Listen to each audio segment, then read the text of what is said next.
Pregnant ex-wife surprises the renowned millionaire CEO in a restaurant with a heart-wrenching revelation. But before we dive into the full story, let me know where you're watching from and what time it is. Now, subscribe to the channel and let's get started. The bustling lights of the city shimmered against the restaurant's tall windows, where the most powerful deal-makers often gathered for exclusive dinners. Tonight was no exception. The finest linens draped over every table, and the clinking of crystal glassware created a subtle, elegant melody. In one corner of this posh establishment, the renowned millionaire CEO, Arthur Langford, held court. At only 35, Arthur had already built a business empire that stretched across continents, revered, envied, and sometimes feared by those who encountered his ambition. But behind that polished image of success was a personal story far more complex than any balance sheet. A story that began on a much simpler street, in a much simpler life, with the woman he once claimed to love beyond all measure, Emmeline. Although no one in the current circle of society circles even knew her name, Arthur's eyes would sometimes reveal the silent guilt he carried if anyone mentioned his past. Few had dared to bring it up in the last 5 years, especially since rumors circulated that Arthur had, in fact, been married before. When asked, he only offered curt answers. To him, his first marriage was a secret better left locked away, overshadowed by the demands of his corporate empire. That very evening, Arthur was in the midst of finalizing yet another massive business merger. Surrounded by his board members and a group of top financiers, he displayed the same commanding presence that had earned him his place among the city's elite. A calm, authoritative voice, an uncanny knack for negotiations, and a ferocious drive hidden beneath polite smiles. The group's laughter soared as Arthur recounted a humorous anecdote about a deal in Singapore. He was the star of the table, the unstoppable leader. If only they all knew the storm waiting to descend just a few steps away. At exactly 9 o'clock, the restaurant's doors opened to admit a woman whose arrival went unnoticed by everyone but the staff, who recognized the look of uncertainty in her eyes. The hostess offered a polite welcome, though the new guest's gaze remained fixed on a single figure across the floor. She wore a modest, understated dress, as though she'd spent her last coins ensuring it was clean and neatly pressed. Though physically she was petite and appeared vulnerable, an unmistakable determination radiated from her. It was Emmeline, Arthur's ex-wife. She had rehearsed this moment in her mind 1,000 times, picturing every possible response: Arthur's outrage, his shock, even his denial. She knew confronting him here at the heart of his power would be the single boldest move she'd ever made. And yet, what she was about to tell him was even more daunting. The lives of 2 other souls depended on her voice that night, her own, and the little one she carried. Outside, thunder quietly rolled through the dark sky, hinting at an impending downpour. It felt symbolic, as though fate itself orchestrated a storm to match the intensity of the confrontation about to unfold. Emmeline closed her eyes briefly, recalling the warmth of that small house they once shared at the beginning. She could almost feel the texture of worn wallpaper under her fingers, see the broken furnace that he, with his own hands, had tried to fix when they couldn't afford an expert. It was a stark contrast to this glittering empire that he'd ascended to in such a short span of years. But that ascent had come with a price she had paid more than he would ever admit. Emmeline steadied her breath, her hand tightening around a small envelope that contained medical documents. She glided further into the dining room. The staff, noticing her determined stride, did not stop her. They could sense some unspoken importance. Another step, and Arthur came into her direct line of vision. His hair, perfectly groomed, glistened under the chandelier, and his expensive suit fit him with tailor-made precision. So much had changed since the last time they stood face to face, or so she thought. What she did not expect was how her heart still lurched at the sight of him. Betrayal had overshadowed everything they once were, but the memory of simpler times, shared meals cooked from leftover groceries, weekend walks by the lake, still flickered somewhere inside her. This moment, however, required that she push all nostalgia aside. As Emmeline closed the distance, Arthur's attention was still firmly on his prestigious companions. The small crowd around him exuded confidence, swirling their wine glasses as if sealing deals was but a game. She overheard fragments of conversation. "We'll finalize the numbers by Monday," said one bespectacled financier. "And once we close that loop, the entire stock issue is solved," added Arthur, placing his glass on the table with the smoothness of a man certain of his domain. That was the opening Emmeline needed. Summoning her courage, she approached with measured steps. She felt an invisible current running through the air, as though the entire restaurant held its breath. When Arthur's eyes finally drifted from his colleagues to her, confusion flickered across his face. That confusion morphed into recognition, and from recognition came a lightning bolt of shock. For one eternal second, neither said a word. The men around Arthur glanced at her, some with dismissive curiosity, others with mild annoyance at this interruption in a high-stakes deal. But as they saw Arthur's face shift from confident calm to stunned alarm, their own expressions grew taut with curiosity. Who was this woman to provoke such a reaction from the unshakable Arthur Langford? She parted her lips, but her voice trembled more than she anticipated. "Arthur?" He stood so abruptly that his glass toppled, spilling red wine across the crisp white tablecloth. "Emmeline?" he managed, barely above a whisper. Someone at the table muttered in confusion. "Arthur? You know this woman?" Arthur cleared his throat, attempting to reassert his usual poise. "Yes, she's an acquaintance from a long time ago." He forced a half-smile that fooled no one, especially not Emmeline. "A long time ago?" she echoed, the bitterness of heartbreak lacing her tone. She remembered the day he filed for divorce, how he offered her hush money to simply vanish. And for a while she did vanish, not because of the money, but because she had no strength to fight a man so powerful. She had tried to start anew in a distant city. Her life had become an endless cycle of menial jobs, borrowed accommodations, and tearful nights. She was done running. Now she had something crucial to say. "Gentlemen," Arthur addressed his associates with forced composure, "perhaps we should continue this discussion later." His colleagues hesitated, throwing uncertain glances at one another, but eventually took the hint. They rose, each wearing the same perplexed expression as they drifted to a nearby lounge area, leaving the ex-spouses with just enough privacy. The hush of the crowd made them stand out even more. A few onlookers in the restaurant recognized Arthur's name from tabloids and business headlines. They watched in near disbelief at the tension crackling between him and this mysterious woman. Arthur struggled to keep his voice low. "Why are you here?" he demanded, trying to preserve whatever remained of his carefully crafted image. "If it's about more money," but she cut him off, her voice quivering with anger she had bottled up for years. "Don't you dare assume why I'm here." She recalled the countless nights she lay awake, tears streaming onto a threadbare pillow, wondering how a man she once adored could transform into a stranger. He glanced around anxiously. "Then what is it, Emmeline? Make it quick." For a heartbeat, she nearly lost the strength in her legs. Confronting him in a public space had felt so certain hours earlier. But now, face to face with her ex-husband, the father of the child she carried, her carefully planned speech tangled in her throat. Arthur, noticing her hesitation, softened his tone a fraction. A flicker of guilt crossed his gaze.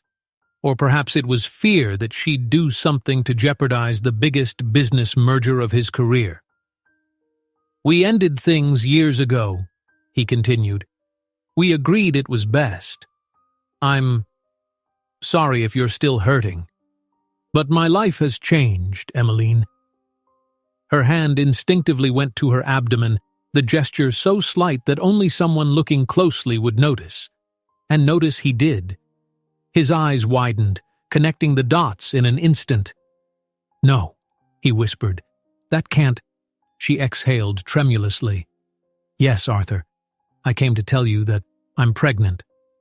A hush slammed between them. The loudest noises in the restaurant, a spoon clattering, muffled conversation, seemed to fall away. Time slowed. Arthur's lips parted in disbelief, any polished retort vanishing into the tension-laden air. In that single frozen second, the entire carefully constructed facade of his new life seemed to teeter. You can't be," he stammered, as if stating it would erase the possibility. Emmeline clenched the envelope in her hand, pressing it against his chest with resolve. "The proof is in here," she said, her voice cracking. "Doctor's notes, ultrasound images, everything." He stared at the envelope, swallowing the realization of how deeply this revelation could cut into his meticulously built reputation. Memories of the day he signed the divorce papers flooded back. He'd convinced himself that distancing from her was the price of success. He had told himself that leaving her behind was almost an act of mercy, sparing her from a life in the shadows of his ruthless climb. But now the consequences had literally come knocking at his door, consequences that had grown from the bond they once shared. In the crowd, one of his corporate associates peered over, phone in hand, likely messaging other stakeholders in a mild state of panic. This was not a good look for the mighty Arthur Langford. One rumor of scandal could rattle shareholder confidence. The risk was monumental. "How many months?" he managed, shock still evident.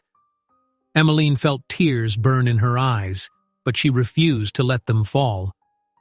"A few," she whispered, her voice thick with the combined weight of heartbreak, fear, and the unquenchable love she once harbored for him. "I tried to handle everything on my own, but I needed to let you know. I need your help, Arthur, even if it's just for the sake of—" She couldn't finish. Her voice broke entirely, her free hand protectively cradling her abdomen. Arthur trembled, fighting the swirl of emotions that threatened to topple him right then and there. A father? At this precise moment, with so many eyes on him, with the finalization of the biggest business deal of his entire life? It was inconceivable. The impulses battled inside him. Part of him wanted to hush her, to handle it discreetly, the same method he'd used to push her out of his life before. But a long-suppressed part yearned to protect her, to make amends, to accept a responsibility that was undeniably his. The seconds ticked by, each one heavier than the last. The hush that hung in the air was nearly suffocating. Emmeline felt the weight of the public gaze creeping in, though she tried to keep her chin high. She did not come here to beg. She came for the truth, for a chance to give her unborn child the father they deserved. Arthur opened his mouth to speak, but just then the overhead lights blinked. A crack of thunder outside reverberated through the glass, and in an unguarded moment, Emmeline saw a flicker of fear in his expression. This was the moment that would define them both.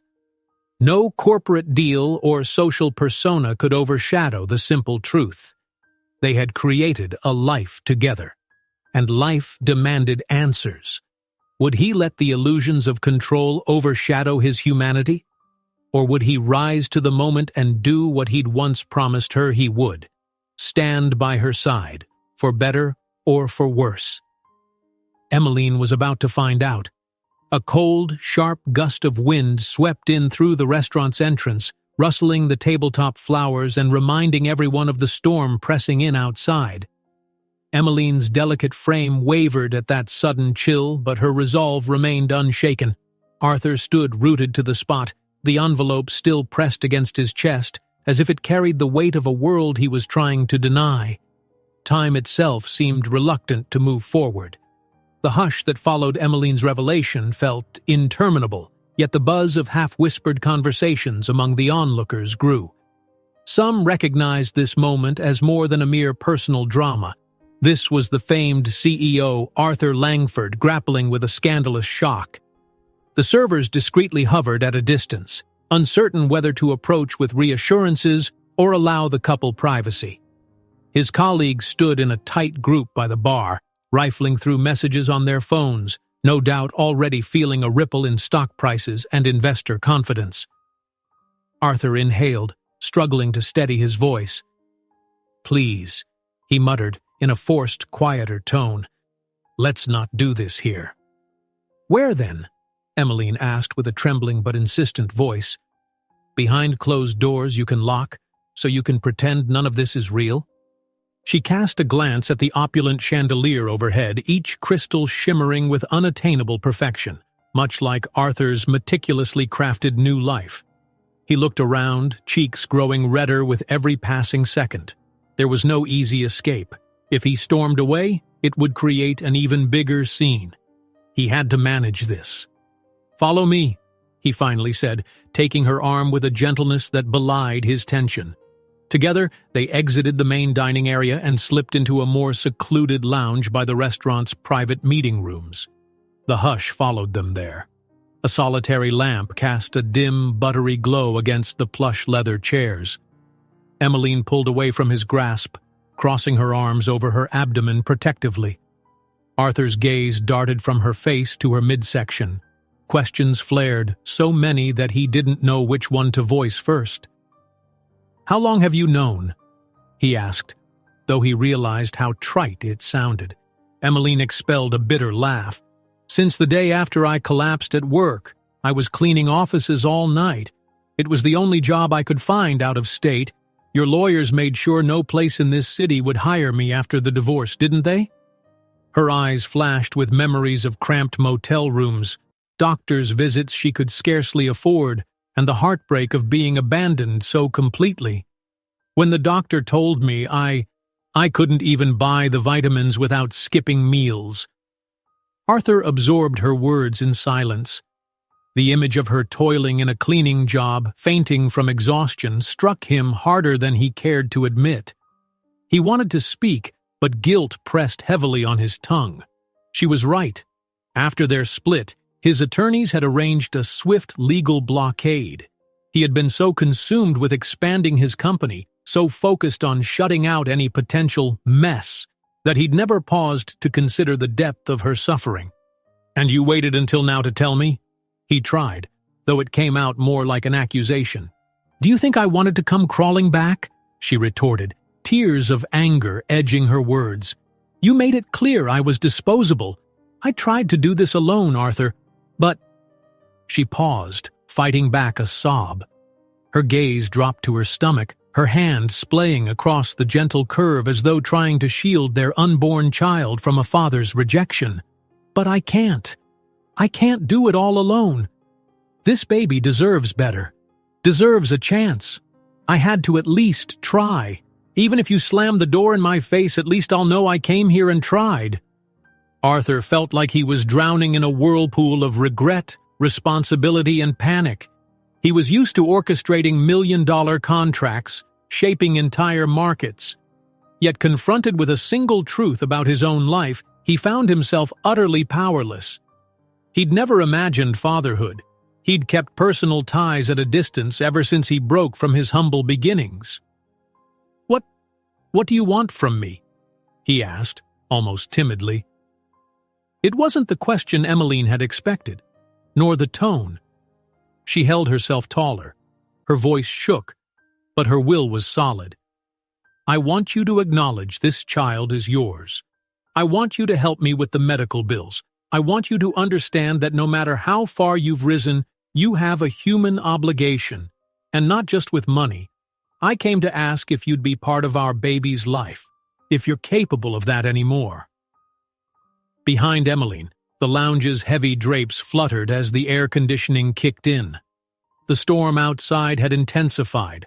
Thunder boomed in the distance, rattling the window panes. Arthur tensed at each roll as if nature itself was chastising him for how he'd orchestrated his personal affairs. He looked at Emmeline's face, at the determination and the heartbreak shining through her eyes. "You think you can just appear and everything changes?" he asked abruptly, shame and defensiveness tangling in his tone. I have a life now, Emmeline, a massive business to run. I'm about to sign one of the biggest mergers in the country's history. Do you realize the damage that... A scandal? Or... A scandal, she echoed, mouth twisting with sadness. You're worried about your stock prices, your board members. While I'm terrified of bringing a baby into the world with no support. She took a shaky step closer, brushing away tears with the back of her hand. Can't you remember who we used to be, even for a second? That life we dreamed of. Did all that vanish the moment you saw the chance to become a big-shot CEO? They both fell silent. The hush was so stark that Emmeline could hear the faint whirring of the ventilation and the gentle patter of rain outside. Arthur felt that conflict raging in him again, more ferocious than before. He hadn't allowed himself to think about his younger self in a long time, the man who once loved a quiet girl who believed in his every ambition. In those days, Emmeline had known him not for his money, but for his relentless passion to succeed. They used to talk about having children someday, in a house that smelled of fresh coffee and hope. But someday had come in the most unexpected way, at the worst possible moment. Her earlier words returned to him. She had to skip meals to afford vitamins. Something twisted painfully in his gut. He realized that no business venture could possibly overshadow the moral duty in front of him. Despite every cold measure he'd taken to keep her at bay, a child was not a business variable. This child was flesh of his flesh. He shifted his stance, hands trembling, and glanced at the envelope she had given him. He considered telling her that they could handle it discreetly, but the memory of her fainting from exhaustion blocked that approach. He pictured her working night shifts, alone, pregnant. That image burned away the illusions he clung to. Arthur took a long breath. "I can't undo what I've done," he said, voice rough. "But I won't dismiss you or our baby." He paused, struggling to find the words. Guilt weighted each syllable that followed. "Let me see those documents. Let me make arrangements." Emmeline's expression was unreadable, part relief, part lingering apprehension. She knew him too well. The Arthur she once loved might have said those words with genuine compassion, but this newer Arthur often cloaked everything he did in self-preservation. Still, a flicker of optimism broke through her despair. Maybe, just maybe, she wasn't too late. Maybe beneath the hardened exterior there was still a glimmer of the boy who once gave her his jacket on a chilly walk home. With trembling fingers, Emmeline pulled the ultrasound printouts from the envelope. She hesitated before handing them over. These images were precious to her, a fragile testament to the life they'd created. Arthur took them with uncharacteristic reverence, his gaze lingering on the small shape visible in the grainy black and white. "It's real," he breathed, not knowing what else to say. The concept of fatherhood felt both terrifying and strangely wondrous, reminding him that even a man with near-limitless resources was still powerless in the face of new life. Emmeline folded her arms again, the weight of exhaustion pressing upon her. "I haven't eaten all day. I waited at the bus station until I knew you'd be here. If you really want to help, maybe start by getting me something warm to drink." There was an edge to her voice, but also a raw vulnerability. A fresh wave of thunder reverberated, nearly drowning out the gentle piano music wafting in from the main dining area. Arthur gently set the ultrasound photos on a nearby side table, as if they were a fragile artifact. Then he stepped closer to her, clearing his throat. "Sit down," he said, gesturing to one of the plush chairs. I'll get a waiter to bring tea and something to eat." Emmeline's shoulders sagged, her body showed the toll of stress and hidden tears. She lowered herself into the chair, the storm of emotion still swirling in her eyes. Arthur turned to call for a staff member, but not before glimpsing the slightest tremor in her chin. She was trying so hard to be strong, but the weight of the situation was crushing. In the main dining area, whispers escalated the moment Arthur stepped out. Several of his associates rushed toward him, half-panicked. "Arthur, we need you to finalize the statement before tomorrow," one insisted. "Investors are on edge. Some rumor about a personal scandal is making the rounds. We're already seeing a reaction in the after-hours trading." Arthur gritted his teeth, feeling cornered. He glanced at the lounge door behind which Emmeline sat. "Draft the statement," he replied curtly, "but run it by me first. And keep the media at bay." He caught the eye of a waiter and made a quick gesture for tea and a light meal to be prepared. There were so many demands pulling at him, so many responsibilities, but none were as urgent as the tremor of fear he'd seen in Emmeline's eyes. That single image was swiftly overriding the calls and texts now bombarding his phone, each from high-level partners desperate for him to reaffirm control. Emmeline's reappearance in his life was the last thing he had planned for. Yet for reasons he couldn't quite place, he felt something that had eluded him for ages: humility. He could no longer hide behind carefully crafted illusions of invincibility. The path ahead was uncertain, overshadowed by the unstoppable momentum of a scandal that could erupt at any moment. Still, for the first time in years, Arthur found that he cared less about the headlines and more about the woman behind that lounge door. He took a deep breath, ready to slip back inside and face the most difficult conversation of his life. He was about to be a father. No merger, no empire, no carefully polished brand could shield him from that truth. A swirl of conflicting emotions rose in his chest: resolve, fear, longing, and remorse, yet he pressed on. Some promises, even those from long ago, refused to be buried, and destiny never forgets a debt left unpaid. Outside, the rain turned into an unrelenting downpour, the wind howling against the glass as though nature itself was set on exposing every hidden corner of Arthur Langford's life. In the lounge, Emmeline sipped her tea as the warmth spread through her exhausted body. She was perched on the edge of the plush chair, the teacup rattling subtly against its saucer.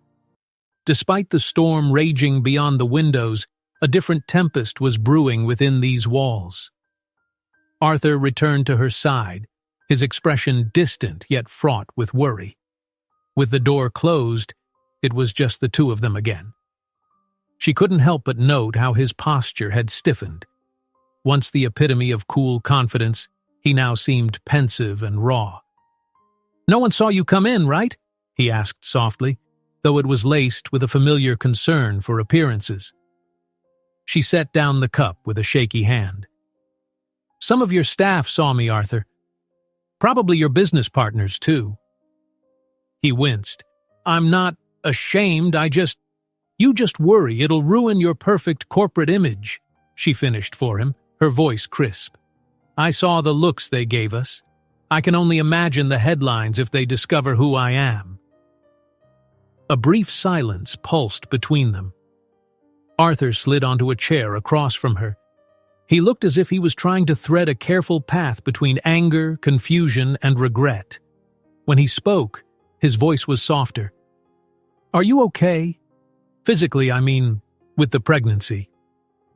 Emmeline glanced down at her hands, which were knotted in her lap.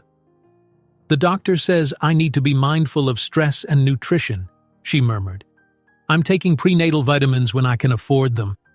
Haven't felt anything too alarming aside from the exhaustion and nausea." A wry smile touched her lips. "I suppose that's normal. We're both healthy so far." Arthur swallowed, remembering how large, multinational deals and boardroom battles had once felt like the pinnacle of stress. Those concerns felt trivial compared to the life of a child. "I'll make sure you have whatever you need," he offered, carefully. "But I also need to know if there's a chance this might not be yours?" Her gaze snapped up, eyes full of old wounds. "Only you ever touched me, Arthur. Even after you left, I didn't—" Her words faltered and a dark flush crept up her cheeks. "I never tried to move on, never had the means to, and I was hurting. So you can spare me the suspicion that I'm lying to trap you. You gave me nothing to cling to except memories." He closed his eyes briefly, guilt surging in his gut. "I'm sorry," he said, though he knew the words fell short. He thought of how intensely he'd once pursued her, convinced that their love could conquer everything, and how swiftly he'd abandoned her once his ambitions soared. The very man who had once promised her a lifetime of devotion was now questioning paternity out of fear. Emmeline looked away, blinking back the moisture gathering in her eyes. She hated that he still had this power over her emotions. "You have no idea how humiliating it is to have to come here like this," she whispered. "But this baby deserves, I don't know, a father who doesn't pretend it doesn't exist." He exhaled slowly. "I deserve that anger," he said at last, surprising her with his agreement. His gaze lingered on her pale features. "Tell me how to fix this. Tell me what you need." She shook her head, her fingers absently tracing the rim of the teacup. "It's not about a check or some hush-hush arrangement. Maybe it's too late for us. But for our child, I want them to grow up without thinking there's some ugly secret. If you can't be present in their life, then at least don't bar the door if someday they want to find you." Her voice fractured on that last sentence, and something in Arthur's chest twisted painfully. He stood, crossing over to her. With each step, he felt that invisible wall between them, built by broken trust, half-truths, and heartbreak, strain under the gravity of the moment. When he came close, Emmeline caught a faint hint of his cologne and remembered that simpler time, back when he wasn't wearing a suit worth more than their old car used to be. "Look at me," he urged, dropping to a knee in front of her. She hesitated, then slowly brought her eyes to meet his. "I can't erase what I did, but I'm not going to vanish this time. You have my word. Whatever you need, medical bills, housing, everything, let me help." Emmeline studied his face, searching for the sincerity that once defined him. "The old Arthur," she began quietly, "wouldn't have needed to be asked. He would have been there for me no matter what. Are you still that man?" He swallowed, remembering the time when he struggled to pay their rent, yet still managed to bring home a single rose for her when she felt down, insisting that beauty and hope were worth the tiny splurge. Back then he was broke, but he was kind, and he knew what mattered. Success had changed him. She was right to question whether the man before her bore any resemblance to the youth she once loved. With trembling honesty, he took her hand. "I don't know," he confessed, "but I want to try." A long moment stretched, filled by the murmur of the storm. Finally, Emmeline nodded stiffly. She still wrestled with distrust, but for the sake of the life they'd created, she was willing to accept his words tentatively.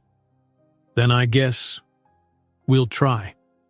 I'll need prenatal checkups and a safe place to stay."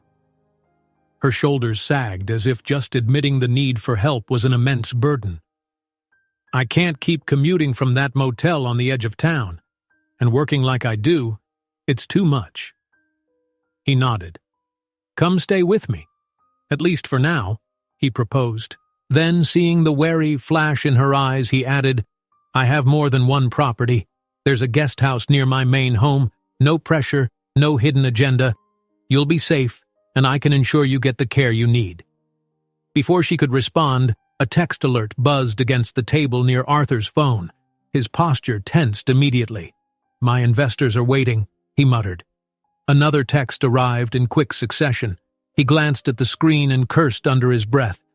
"I'm sorry, Emmeline. This meeting, I have to finalize a major merger within hours. We're at a critical juncture." Bitterness flooded her features. "Of course," she said with an edge, "because your business empire can't wait." His eyes flicked back to hers. "It's not more important than you, or the baby," he ventured, "but it's urgent. I'll handle it, then come find you. Will you stay here, or maybe the driver can take you to my place?" She stilled, her pride warring with exhaustion. "I'll stay. I'm too tired to move right now, and the weather's terrible," she finally admitted. "I'll wait in the lobby or somewhere less on display." A gentle relief unspooled in Arthur's shoulders. "I'll ask the hostess to arrange a private corner for you. Order whatever you want, please. You must be hungry." She gave a vague nod. Despite her weariness, something in her heart felt fractionally lighter. Even if she doubted his motives, at least he was here speaking to her rather than slamming doors. That was more than she'd expected just a few hours earlier. He glanced at his phone again, then back at her. "Thank you," he whispered, almost imploring, "for telling me, and for giving me a chance to do better." Emmeline watched him gather himself and slip out of the lounge, doing his best to compose a business-like stride. Through the partly open door, she glimpsed the cluster of high-powered associates awaiting him, their expressions a tense mixture of concern and curiosity. She imagined how they might already be scheming to keep this mess out of the tabloids. Left alone, Emmeline leaned back into the chair.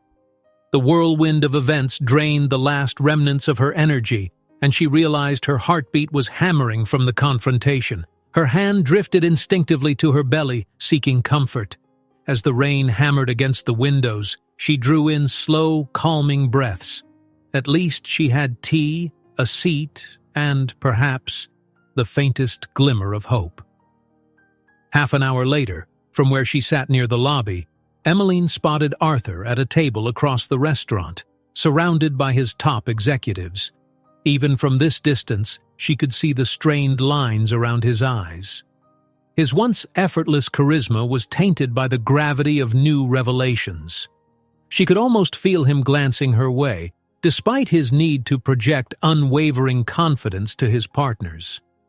She wondered if he'd really follow through, if in a week's time he'd still be offering her a place to stay, or if he'd mask his guilt under legal settlements and gentle nudges to vanish again. She couldn't forget that the man who knelt and held her hand just moments ago was the same man who once let his attorneys drag her name through the mud.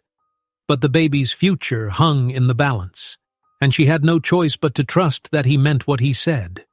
Fatigue overwhelmed her, and she shut her eyes, letting the ambient noise of quiet conversation and the patter of rain lull her into a half-doze. She was awoken by the sound of footsteps. A discreet hostess stood there with a gentle smile, gesturing for her to follow. "Ma'am?" The hostess spoke softly. "Mr. Langford asked me to show you to a private room upstairs. There's a sofa, if you'd like to rest." Emmeline rose slowly, hand braced against her aching lower back. Her mind flickered with mistrust. Was this another way to conceal her? Yet the exhaustion beat out her suspicions, and she followed, hoping the place truly was more comfortable. The upper floor was quieter, designed for VIPs or discreet gatherings. The hostess led her into a small, elegant room with velvet drapes, subtle lighting, and a comfortable chaise. Emmeline noticed a tray of sandwiches, fruit, and water waiting. Her stomach cramped with hunger. "Thank you," she whispered, feeling awkward and out of place amidst such luxury. "Please ring this bell if you need anything," the hostess offered, indicating a small panel by the door. Then she slipped away, leaving Emmeline in the hush of the private suite. Sinking onto the chaise, she picked at a sandwich, finding the flavor surprisingly good after the bland food she'd been living on.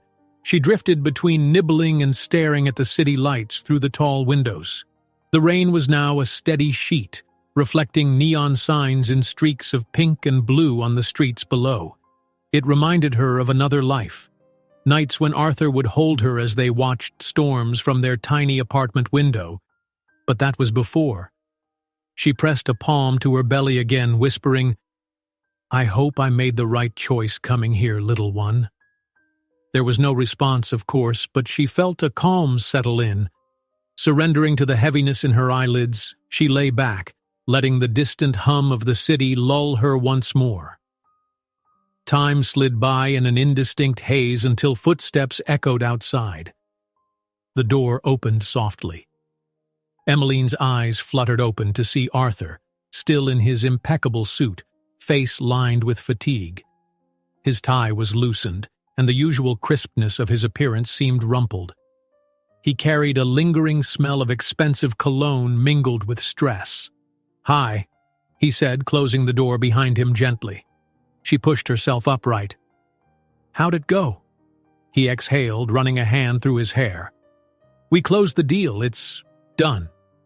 His lips attempted a small smile. "By this time tomorrow, the company will issue a major press release. Meanwhile, I spent half the meeting trying to keep my mind from this." Her gaze flicked to the floor. "I'm sorry. I know it must be complicated." Arthur crossed the room, stopping before her. He looked down at the tray, noticing she'd managed to eat a little. "Are you feeling any better?" he asked gently. She nodded in response. "Yes. The headache's gone. Thank you for arranging this." They lapsed into another silence. Finally, Arthur moved to sit on the edge of a nearby chair. "We should talk about how we move forward," he began businesslike. Then his voice quieted. "I'm not pushing you, but do you want to come home with me? The driver can take us both, or I can arrange a hotel, whatever feels right for you. I need to make sure you're safe." Emmeline studied his face, hesitating. A hotel or guest house might be sensible if she feared his intentions, but a spark of memory fluttered, how he once tackled life challenges side by side with her, no matter how grim their finances were. Perhaps giving him a chance was the only way to see if any of that loyalty remained. She swallowed. "You still live in that big house on the hill, right?"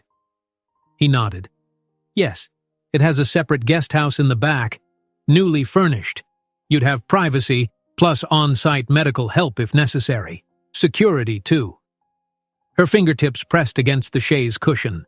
A swirl of conflicting emotions surged in her, but the knowledge that she lacked any stable home to raise this child loomed large. Finally, she exhaled, lips forming a tremulous smile.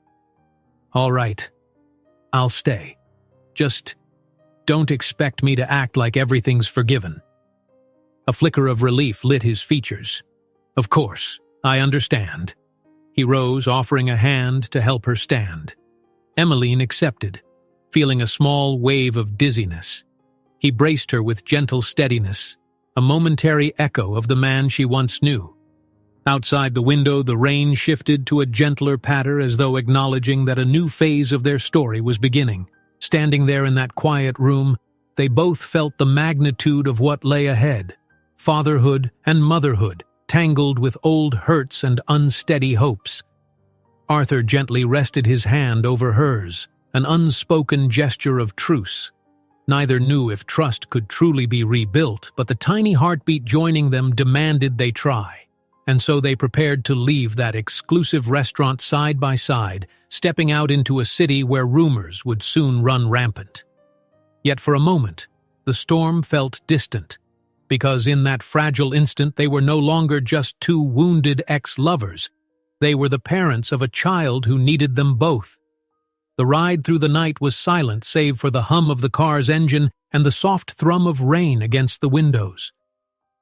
Emmeline sat on one side of the spacious back seat, Arthur on the other, a gulf of quiet tension between them. Despite his repeated assurances, she couldn't quell the tremor of distrust. Some part of her was still convinced he might have hidden intentions, even though logic told her that leaving the restaurant together signaled a step forward. From the driver's seat, Arthur's chauffeur politely inquired whether they needed the partition raised for privacy. Arthur shook his head, silently dismissing the offer. He glanced sideways at Emmeline, who was leaning against the door, eyes half-lidded in fatigue. "Do you want to rest?" he asked in a low tone, making the question sound more like a guilty confession than an offer. "It's still a 15-minute drive." She shifted, pressing a hand to her lower back. "I'd like to stay awake," she answered. "I want to see where we're heading. I've never visited your home." Her voice wavered. The word home rang hollow, a reminder of the small, shabby apartment they once shared, where home was nothing fancy, just a sanctuary of love in simpler times. Arthur understood that note in her voice all too well. He directed his gaze out the window. Nighttime city lights danced over puddles on the street, reflections swirling in vibrant, watery stripes. The black sedan glided through intersections, each one more deserted than the last, as they approached an upscale neighborhood on the city's outskirts. When they finally arrived, Emmeline exhaled sharply at the sight of the sprawling property. Beyond tall, ornate gates, a driveway curved toward a grand, modern mansion. Illuminated floodlights bathed the structure in a pristine glow. Sleek lines, polished glass surfaces, and meticulously landscaped grounds, an architectural statement of wealth she could hardly have fathomed. She recalled for a fleeting second the tiny house they once dreamed of buying. This was not that. It was a fortress of success, each corner probably worth more than she'd earned in her life. Her pulse quickened. Arthur seemed to read her reaction. "It's very different from where we lived before," he conceded gently. The driver navigated the curved driveway and slowed to a stop near an entrance canopied by a high portico. Emmeline glimpsed a second, smaller building in the near distance, presumably the guest house. It was overshadowed by the mansion's grandeur, yet even that structure appeared luxurious from this vantage point. As soon as the car halted, Arthur stepped out and hurried around to her door. She blinked in surprise when he opened it for her, offering his hand to help her climb out. This simple act reminded her of the old days, back when chivalry was second nature for him, not a rehearsed gesture. She hesitated only a second before letting him assist her. A firm breeze tugged at her hair. She pressed a hand against her abdomen, bracing herself against the chill. Arthur nodded at a figure near the foyer, perhaps a caretaker or household staff, waiting discreetly. "I'll show you to the guest house," he said, gesturing for Emmeline to follow. They walked along a paved pathway that branched off from the mansion's main entrance, heading toward a smaller, modern cottage. Soft lights illuminated carefully manicured shrubs. Emmeline felt as though she were treading across a movie set, half expecting cameras to appear at any moment. Before long, they reached the guest house door. Arthur slid a keycard from his pocket and unlocked it. "There's a security code as well," he explained, punching a quick sequence of digits into a small panel. "I'll give you your own code so you can come and go freely." She stepped inside, breath catching in her throat. The interior was warm and tastefully furnished. While modest compared to the mansion, it boasted clean lines, wood floors, and plush furnishings that spoke of quiet opulence. A comfortable living area opened to a small but fully equipped kitchen. Through a door on the left, Emmeline spotted a bedroom with an adjoining bath, everything gleaming and new. "Do you like it?" Arthur asked, his voice subdued. She set down her small purse on the kitchen counter, letting her gaze wander. Yes, Words failed. She swallowed the knot in her throat, turning to look at him. "It's more than I expected." Arthur slipped his hands into his pockets as though unsure what to do with them. "The staff stocks it weekly. There should be groceries, bottled water.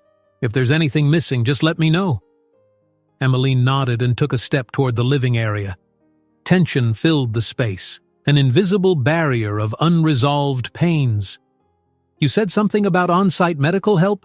she asked, remembering his mention of it earlier. He cleared his throat. "Yes, there's a family doctor who visits me regularly.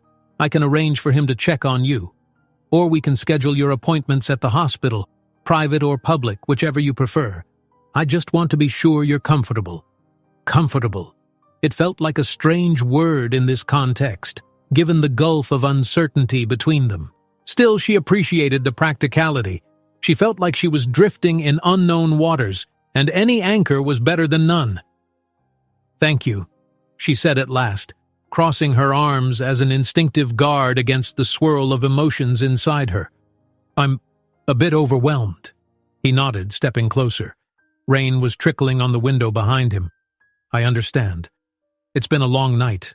Why don't you rest? I'll be in the main house. If you need anything at all, you have my number. You can call the staff too." She swallowed again, struggling against a surge of old memories. "Wait," she managed before he could leave. "How am I supposed to do everyday things, like get to the doctor or buy groceries? without intruding on your world." Arthur paused, reading the apprehension in her eyes. "I'll provide a driver for you. Or if you'd rather, we can get you a car of your own once you feel comfortable driving." His gaze flicked briefly to her belly. "Assuming that's safe?" Emmeline bristled at the reminder of how helpless he presumed she'd become. But she forced down the irritation. He was only trying to help in the way he knew how. "All right," she murmured. He hovered by the door. "I know this is a lot to take in," he said, voice heavy, "but please try to settle in. We'll talk more in the morning." With that, he quietly exited, leaving her alone in a hushed space that felt simultaneously like a sanctuary and a gilded cage. She rubbed her eyes, exhaustion weighing heavily on her every limb, then walked around, flicking on lamps to dispel the shadows. The kitchen was stocked: cereals, fresh fruit, milk, eggs, bread, most items better in quality than anything she had eaten in recent months. Just seeing it made tears well in her eyes. She'd struggled, scraping by, skipping meals, living in cramped motels, all while he was here, living in unimaginable luxury. She gripped the countertop to steady herself. After a moment, she forced a deep breath and retreated into the bedroom. She gingerly sat on the edge of the neatly made bed, testing its softness. A wave of drowsiness blurred her vision.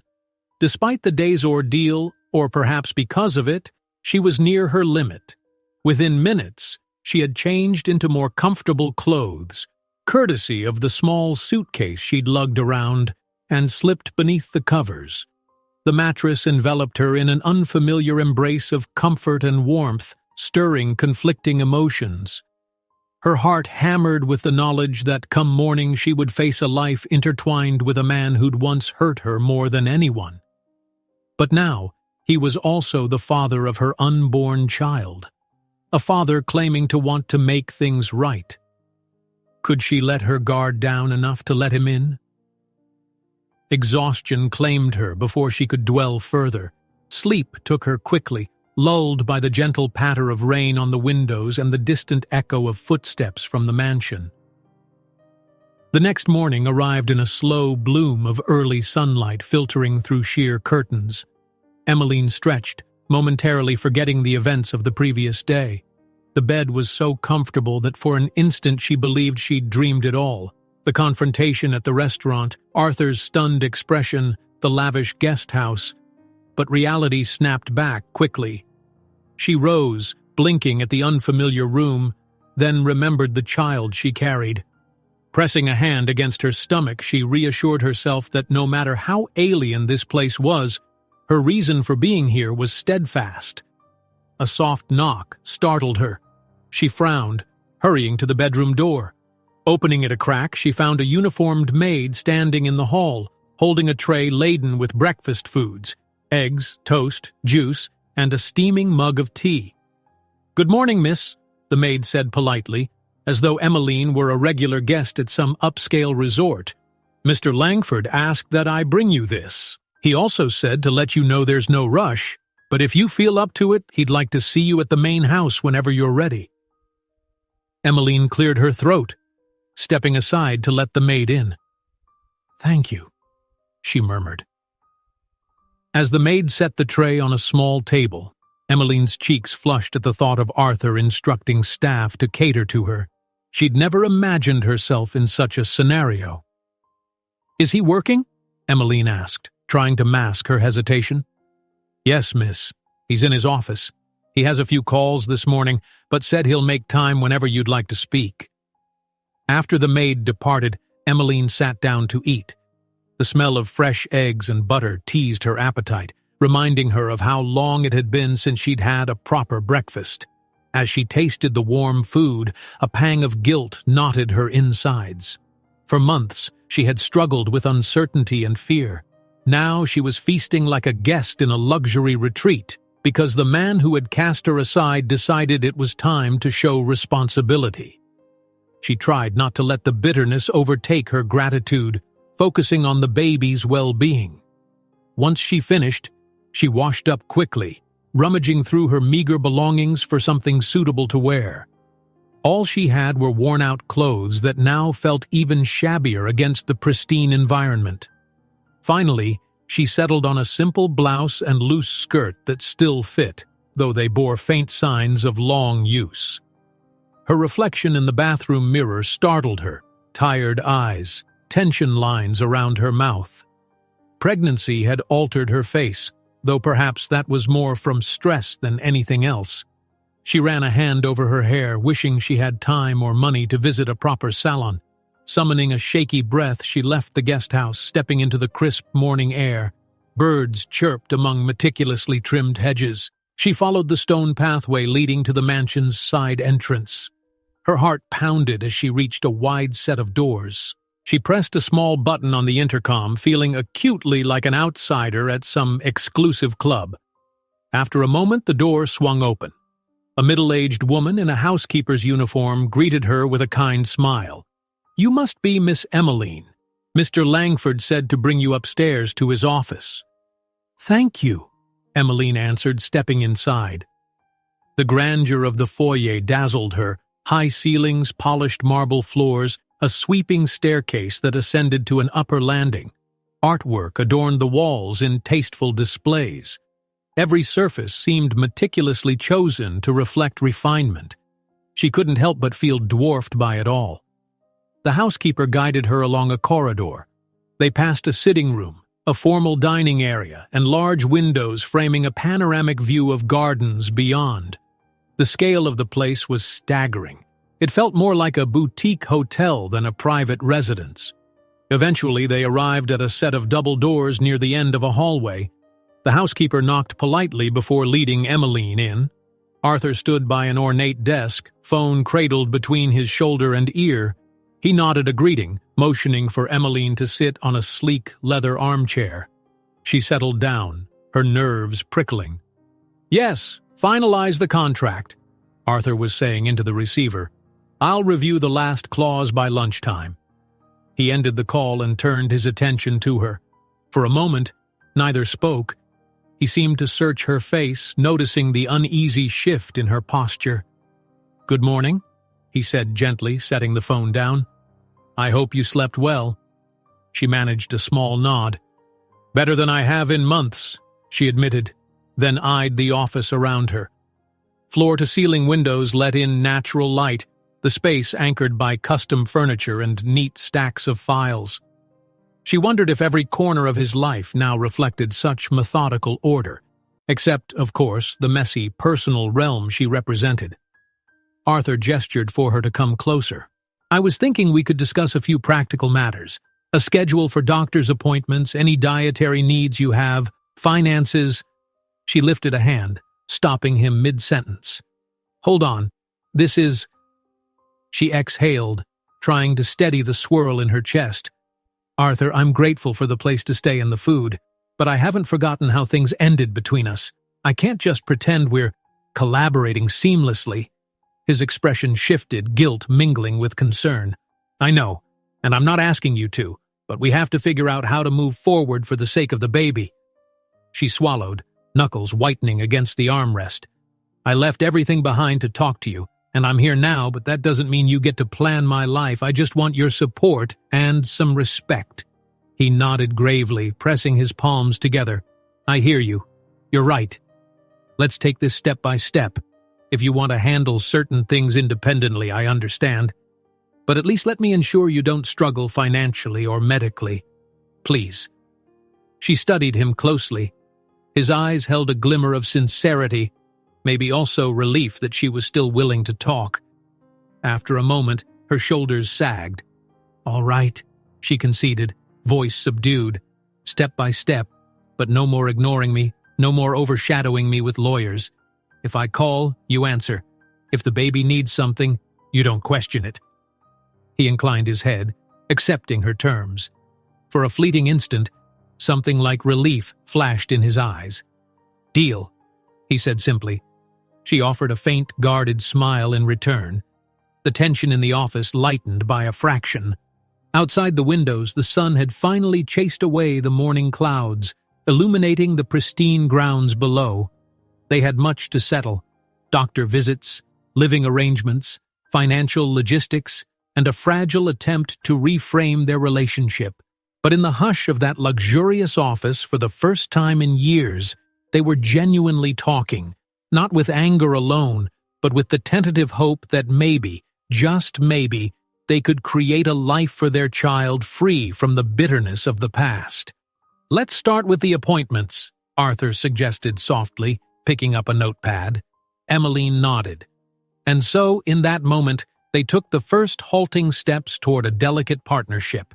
Unsteady, uncertain, but undeniably united by the fragile heartbeat that bound them in ways neither had anticipated. Emmeline perched in the sleek leather chair across from Arthur's desk, watching him scribble notes on a legal pad. The distant hum of the mansion's air conditioning seemed to amplify the quiet tension of their conversation. She couldn't recall the last time they'd spoken so calmly, so methodically, about anything. Her head still spun with disbelief. Only a week ago, she was counting out change for a bus ticket, praying she'd have enough to cover a motel room for the night. Now she sat in a marble-floored office, discussing prenatal plans with the man who both broke her heart and held it captive for years. Arthur paused, glancing at her. "So you said you have the next checkup scheduled in 2 weeks? If you're comfortable, I could go along." She raised an eyebrow. The idea of him coming to the doctor's office was strangely intimate. For the first time since re-entering his world, she realized how personal it felt, baring her soul and her vulnerability before medical professionals. She began, uncertain how to phrase her hesitation. "Let's see. I appreciate the offer, but it's at a small women's clinic, and I'm not sure if your presence would attract attention." "Attention?" he echoed, grimacing. "Right, I should probably keep a low profile. But I'd still like to help. Maybe I can wait outside or handle the paperwork." Her internal guard sprang up. It had been so long since he'd tried to be helpful for anything other than a business deal. "We'll figure it out," she said with a faint shrug, hoping that was enough to table the topic without killing any goodwill. "It's just a routine check. I'll be fine." Arthur nodded, resuming his writing. The tension in his shoulders betrayed that he wanted to do more. "Regardless, I'll make sure the driver is at your disposal. You can call him any time, day or night, and if you need anything at all." He looked up. "I'm serious, Emmeline. Promise me you won't hesitate." She tucked a stray lock of hair behind her ear. "I promise." His office phone buzzed. Both turned to look at the blinking light on his desk console. Arthur pressed a button, and a crisp voice emerged. "Sir, your finance director is on the line. He's asking if you have a moment to discuss the final figures for the Newton merger." Emmeline stiffened, recalling that massive deal he was finalizing. It was the reason he'd been at the restaurant in the first place, the reason he was so tense about any scandal. Just hearing it mentioned was a jolt back to reality. His life would never truly be free from high-stakes business concerns. Arthur sighed, pressing another button. "Tell him I'll call back in 5 minutes." He turned to Emmeline, an apologetic crease in his brow. "Is there anything else we should cover before I get pulled into meetings?" She bit her lip, glancing down at the notes he'd made. Doctor visits, nutritional needs, a reference to possibly consulting a dietitian, plus some vague bullet points about living expenses. "Actually," she began, "I was wondering if we could talk about something less practical." He set down his pen, leaning forward. "Of course." She hesitated, feeling vulnerable. I wanted to know what you're planning to tell people. About me. About this. I don't want to become fodder for tabloids, but I also don't want your staff whispering that I'm your charity case or something." He studied her, the unspoken concern clear in his eyes. His staff, his shareholders, even the paparazzi that sometimes prowled after high-profile CEOs. "I'll handle it carefully," he said at length. "You're not some secret. But I understand the need for privacy, especially with a baby involved." A wry laugh escaped her. "Privacy?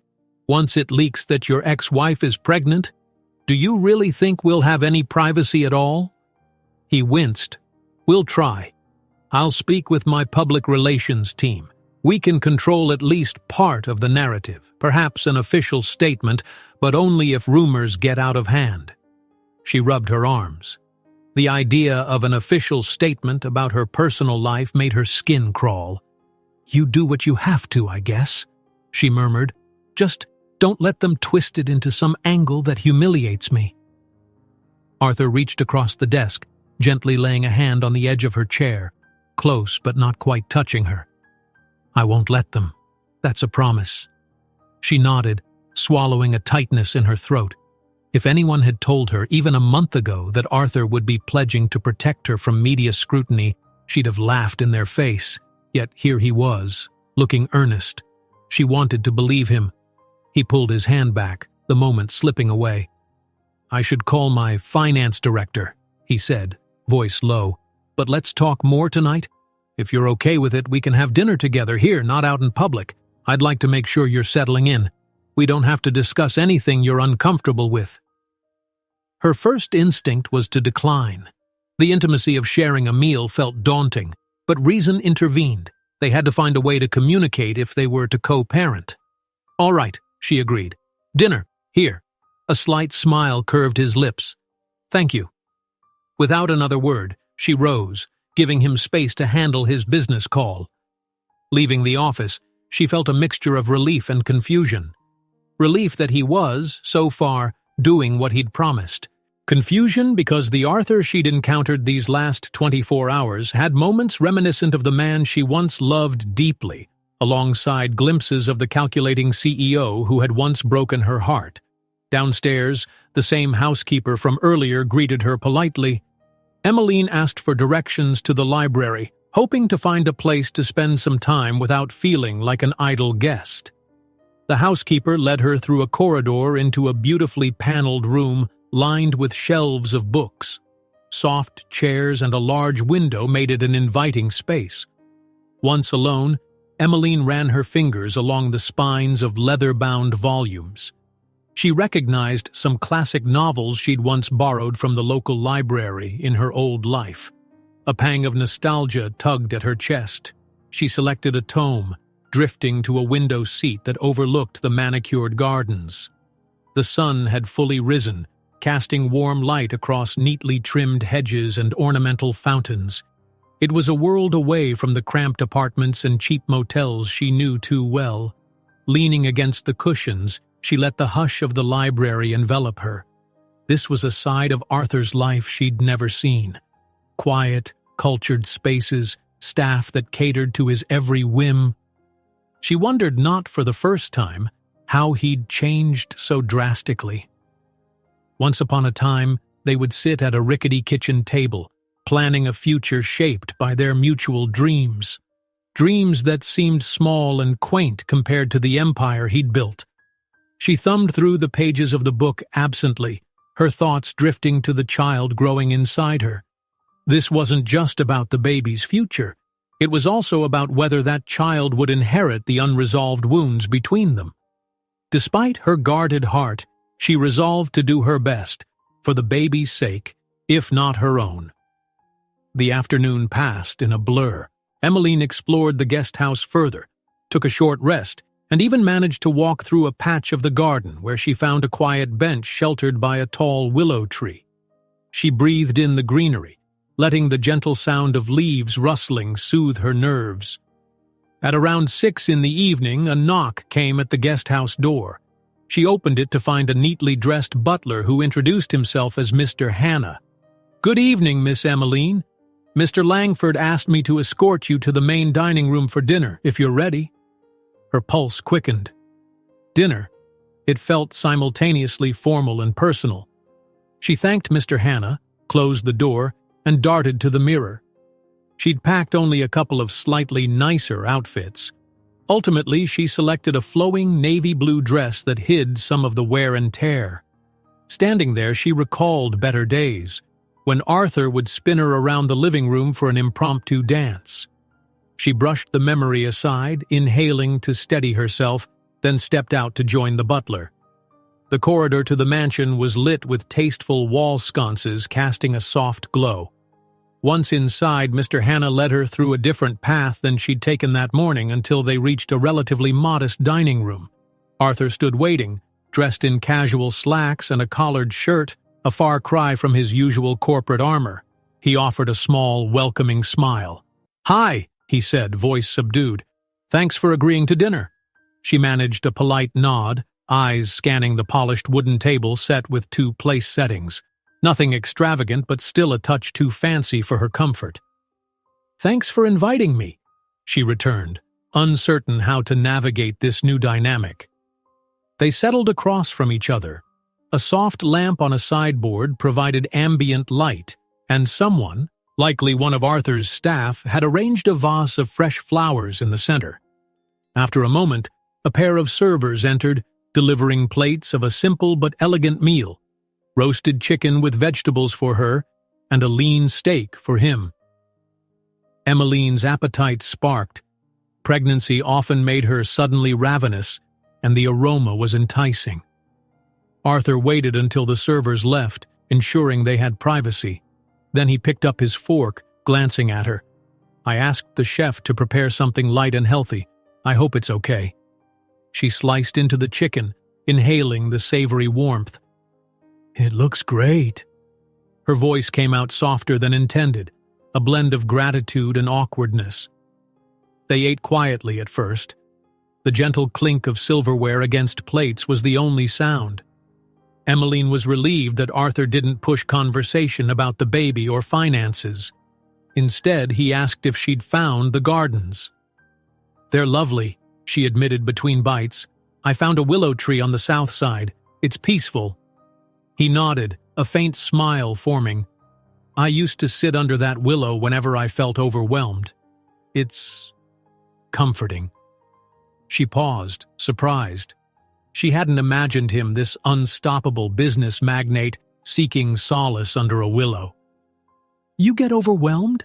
she asked, a hint of teasing in her tone. A rueful chuckle escaped him. "More often than you might think. This lifestyle, running a big corporation, everyone assumes I've become some machine. But I'm still human, Emmeline. Still me." Her chest tightened. Still me. She tried to reconcile that with the memory of the man who had once abandoned her. Could a part of the old Arthur truly remain in this polished, powerful figure across the table? As the meal progressed, their conversation flowed more naturally. He asked about her day, about her comfort in the guest house. She admitted it still felt strange, but expressed gratitude for the quiet and the stocked kitchen. In turn, he shared small anecdotes about the property, how he initially bought the land when the company's expansion surged, hoping for a place to retreat from the city's chaos. "There was a time," he mused, setting his fork aside, "when I thought I'd build a simpler home, something reminiscent of our old dreams." His voice wavered and he cleared his throat. "But then the business demanded more. I moved in after it was all done, hardly believing it myself." Emmeline's gaze drifted around the room. "It's beautiful," she conceded, "just very different from what we planned back then." She almost regretted mentioning the past, but the words hung in the air. He nodded, eyes shadowed with regret. "I didn't just build a house, I built walls, between myself and anything that reminded me of who I used to be." The admission hit her unexpectedly, causing her to set down her glass. "Why?" she asked softly, though she suspected the answer. Ambition, success, pride. Those were formidable distractions. He stared at his plate for a moment before speaking, voice low. "Because it hurt too much to think about what I left behind, the times we struggled, and how I treated you." Emmeline swallowed. The moment felt more intimate than any they'd shared since she reappeared in his life. She could see the flicker of genuine remorse in his eyes. Was it enough to mend the harm done? Likely not. But it was something she never thought she'd hear him admit. She exhaled shakily. "The past is the past," she managed, trying to sound pragmatic. We can't change it. We just have to figure out what to do now, especially with a child on the way. Arthur inclined his head, relief and sorrow mingling. I want to do it right this time, he said. I know I can't erase the hurt, but I'll support you, support us, and be there. If you'll let me. She looked at him, trying to read the sincerity behind those words. There was no easy forgiveness, not after years of silence and pain. But maybe, for the baby's sake, she could at least allow him a chance to keep his promise. She took a breath, feeling the slight flutter of life within her. You can start by continuing to be honest, she replied softly, no matter how awkward it gets. His lips twitched into a small, sad smile. Deal. They finished the meal quietly, each lost in thoughts of what lay ahead. When a server appeared to clear the plates, Arthur stood and walked Emmeline to the corridor, pausing by a side table with a small bowl of mints and a vase of fresh lilies. He gently lifted a lily petal, as though recalling a memory. She watched, her heart strangely full of conflicting emotions. Hope, fear, lingering resentment, cautious gratitude. The memory of their younger days pressed in, days when his eyes lit up at her presence, when everything in the world seemed possible if they just believed enough. When he turned back, the moment broke. I'll walk you out, he offered. She nodded, falling into step beside him. Outside, the evening air was cooler, the sky streaked with the last colors of sunset. He escorted her all the way to the path toward the guest house, stopping just short of the small gate that separated the two buildings. I'll see you tomorrow, Arthur said, hands slipping into his pockets. If you need anything during the night, I know, she interjected, trying to sound light. You're just a phone call away. His returning smile was gentle. Right. Good night, Emmeline. Sleep well. She hesitated, then forced a small good night in return. Turning, she walked into the courtyard, heart pounding at the swirl of unspoken possibilities. The guest house lights beckoned, a safe refuge from the intensity of the day's revelations. Slipping inside, she locked the door behind her, exhaling hard. Gradually, her fingers traced over her stomach, the slight curve that now defined her shape. All right, little one, she whispered, voice tight with emotion. We're here. We're doing this, step by step. Though doubts clouded her mind, about Arthur's sincerity, about the future, they were tempered by a small but growing hope. Perhaps the next chapter of their story wouldn't be defined by betrayal, but by something stronger, something that, even in the face of heartbreak, might heal under the weight of a child's promise. Early dawn light filtered through the guest house curtains, finding Emmeline already awake. She'd tossed and turned through most of the night, her thoughts swinging between cautious hope and lingering memories of heartbreak. Every so often she'd doze off, only to startle awake with the nagging fear that this new arrangement, living on Arthur's luxurious property, might disappear as abruptly as it had begun. Her morning routine was a strange mix of the mundane and the surreal. She showered, dressed in one of her few presentable outfits, then ambled into the small but elegantly outfitted kitchen. Checking the fridge, she realized the staff had replenished the groceries already. Fresh produce, milk, eggs, bread, and even a small bouquet of flowers. The gesture was thoughtful, but it underscored a certain imbalance that made her uneasy. She prepared tea and sat at the kitchen island, swirling the tea bag in gentle circles. The baby fluttered, a faint movement, or so she imagined. At 4.5 months, she wasn't always sure which sensations were real kicks or just hunger pangs. Emmeline pressed a hand to her abdomen, whispering to the little life forming inside. We'll see how today goes, okay?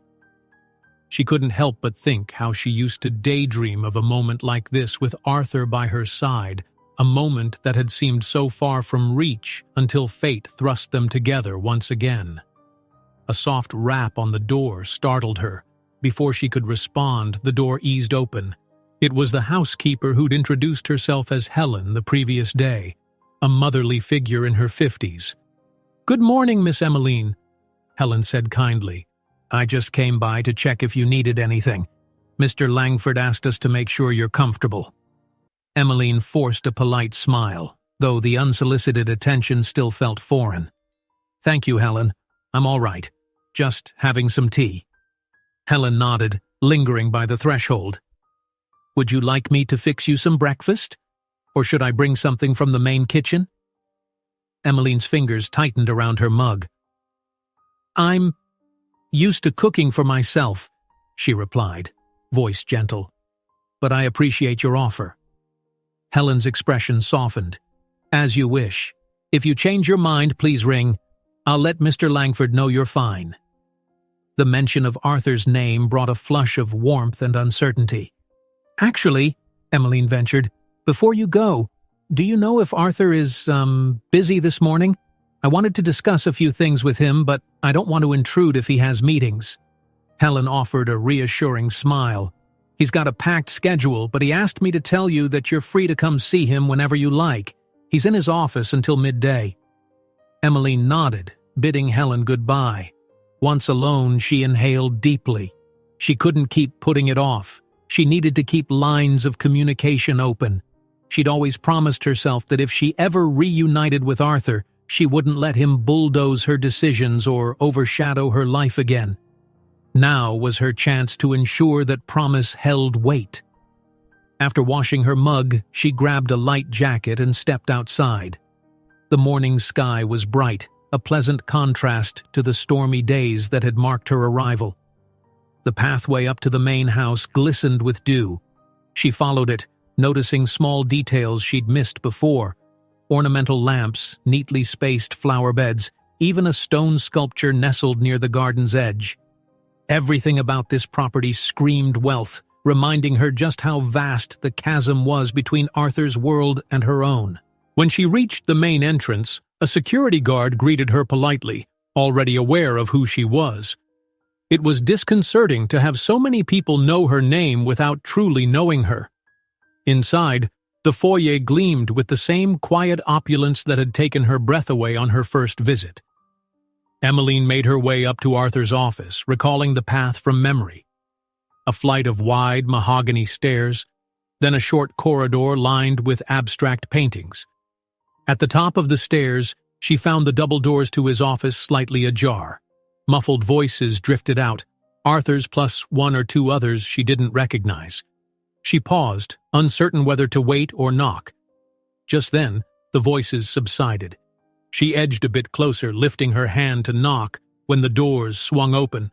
A tall man in a sharp suit emerged, glancing at her with mild surprise.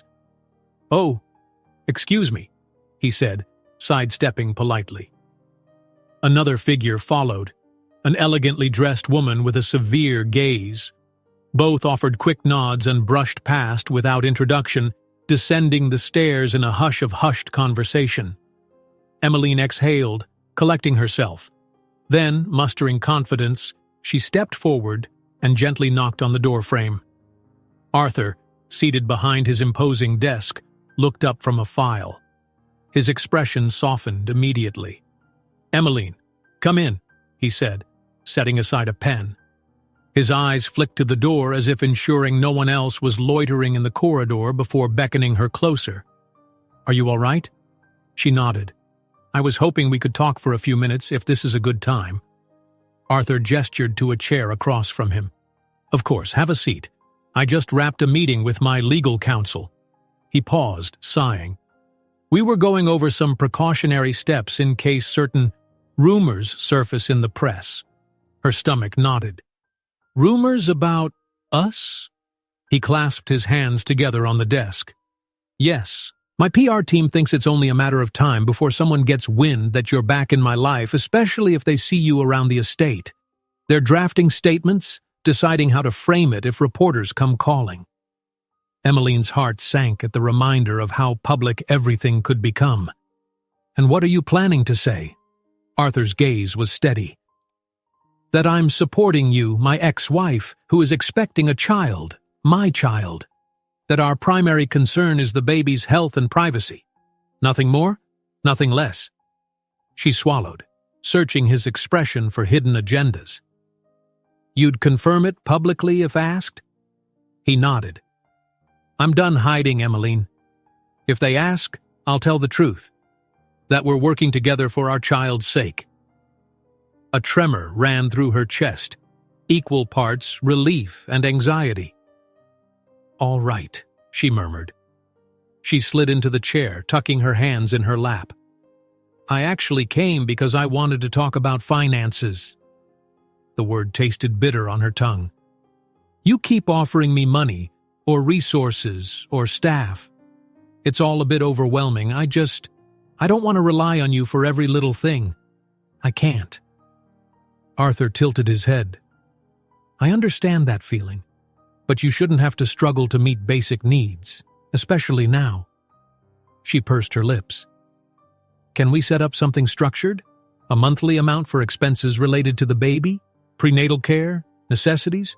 That way, I'm not always coming to you with my hand out. I can manage a budget, and if there's any extra, it'll go into savings for the child. He looked thoughtful. Yes, that's perfectly reasonable. We can formalize it if you want, an account in your name or shared. I could put an initial deposit, then regular deposits every month, enough to cover all your needs. He paused, adding gently, and if you ever need more, say for an unexpected medical cost, I hope you'll tell me without feeling guilty. She nodded slowly, a wave of gratitude mixing with awkwardness.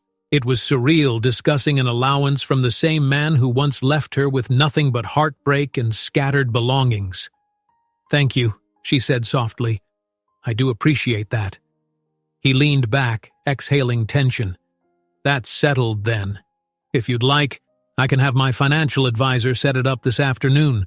You'd have a card and checks or direct online access, whatever you prefer. His efficiency was impressive, if intimidating. Emmeline straightened her shoulders, steeling herself for another point she wanted to raise. One more thing, about the living situation. A flicker of concern crossed his features. Are you unhappy with the guest house? No, she said, shaking her head. It's comfortable, and I'm grateful, but I don't plan on staying here indefinitely.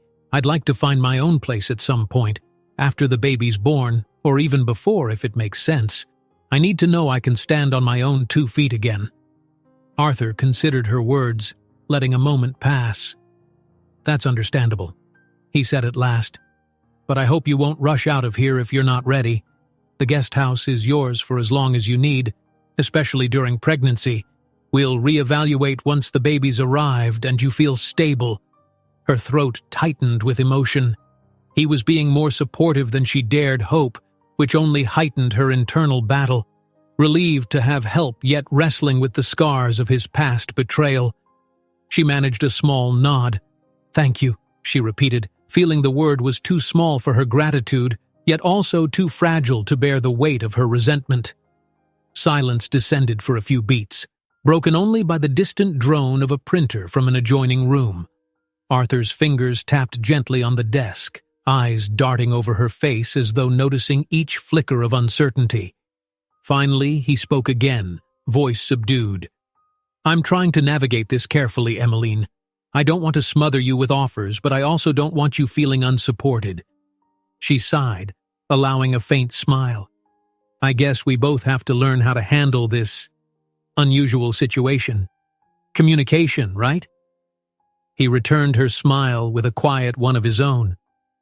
Right. She glanced at the windows, bright with morning sunlight. Thank you for hearing me out, and for not being offended by my insistence on independence. Arthur nodded. It's your life, your choices. I've done enough overshadowing for a lifetime. He picked up a pen, then set it down again. Would you like to come by for dinner again tonight? Or maybe we can go out if you'd prefer some fresh air. There's a secluded restaurant a few miles away, very discreet. The suggestion of going out in public together made her tense. She remembered the last time they were in a restaurant, the entire scene culminating in her revelation that she was pregnant. That had hardly been a private affair. Maybe another dinner here? She said, hesitant. Going public too soon might stir up things we aren't ready for. He gave a decisive nod. Absolutely. Whatever makes you comfortable. She rose, smoothing her skirt. Okay, I'll let you get back to your meetings. I just wanted to sort these things out. Arthur stood as well, escorting her to the door. I appreciate it, Emmeline. Every conversation like this helps. There was a genuine warmth in his eyes. She stepped into the hallway, where the house was quiet except for a distant vacuum hum somewhere downstairs. Pausing, she turned to face him. Arthur, she whispered. He paused, brow creasing slightly. Yes. Thank you, she said once more, voice trembling just enough to betray her vulnerability. I know it can't be easy for you dealing with all the corporate fallout and, well, me, but you're trying, and that means something. His gaze softened. I meant what I said. I won't run away again. She offered a slight nod, then carried herself down the corridor. With every step, she fought the urge to look back, but she knew if she did, she might lose the fragile resolve that kept her upright, so she pushed forward, descending the stairs toward an uncertain future, her mind flooded with the strange harmony of relief and trepidation. An hour later found Emmeline in the guest house garden, perched on that stone bench beneath the willow tree she'd discovered earlier. She closed her eyes, letting the gentle rustle of leaves overhead soothe her. The morning sunlight filtered through the slender branches, flickering across her face in playful patterns. She clung to these moments of calm, savoring an island of peace in a sea of upheaval. It was a stark contrast to the life she'd led just days ago, where every waking thought centered on survival, finding enough money for rent, for groceries, for bus fare. Now, finances, while not vanished from her mind, were not an immediate crisis. It felt surreal. A twig snapped behind her. Emmeline tensed, turning to see Helen approaching, hands folded politely at her waist. "Pardon me, miss," the housekeeper said. "You have a visitor." Emmeline's brow furrowed. "A visitor? I wasn't expecting anyone." Helen cleared her throat delicately. "It's a young woman who says she knows you from before. She mentioned something about an urgent matter." A sinking feeling formed in Emmeline's stomach. Could it be someone from her old motel life? Or perhaps a co-worker from the cleaning job? She stood. "Where is she?" Helen gestured back toward the guest house entrance. "I asked her to wait outside while I informed you. She seemed anxious." Emmeline walked quickly with Helen at her side, a swirl of possibilities in her mind. As they rounded the garden path, she spotted a familiar figure standing near the guest house steps, arms wrapped around herself, shifting uncomfortably. It was Tessa, a friend she'd made at the cleaning job. Tessa's wide eyes and taut shoulders betrayed obvious worry. "Tessa," Emmeline called as she approached. "What are you doing here? How did you—" Tessa let out a relieved breath. "Oh, thank God you're all right. I was worried sick. I went to your old motel room and they said you'd checked out for good. Then your phone was disconnected. Emmeline grimaced, recalling how she'd let that phone plan lapse. "I'm sorry. I had to move quickly. A lot happened. But how did you find me here?" Tessa shot a wary glance at Helen, who lingered politely at the edge of the walkway. "I asked around," she said in a hushed tone, stepping closer. "The motel clerk mentioned you'd gone to see someone rich, your ex. Rumors got around. I finally got a name, came here by bus, but the security guard almost didn't let me in. I had to plead I was family." Concern tugged at Emmeline. She turned to Helen with an apologetic smile. "Helen, this is my friend Tessa. It's all right if she visits. Could you give us a moment in private?" Helen nodded, stepping away discreetly. Tessa exhaled, looking Emmeline up and down. "You're living in some fancy guest house now?" she asked, an edge of disbelief in her voice. "It's a long story," Emmeline replied softly. "It's complicated, but I'm safe. Why did you come all this way?" Tessa hesitated, the worry returning to her face. "The cleaning company you worked for, there have been issues.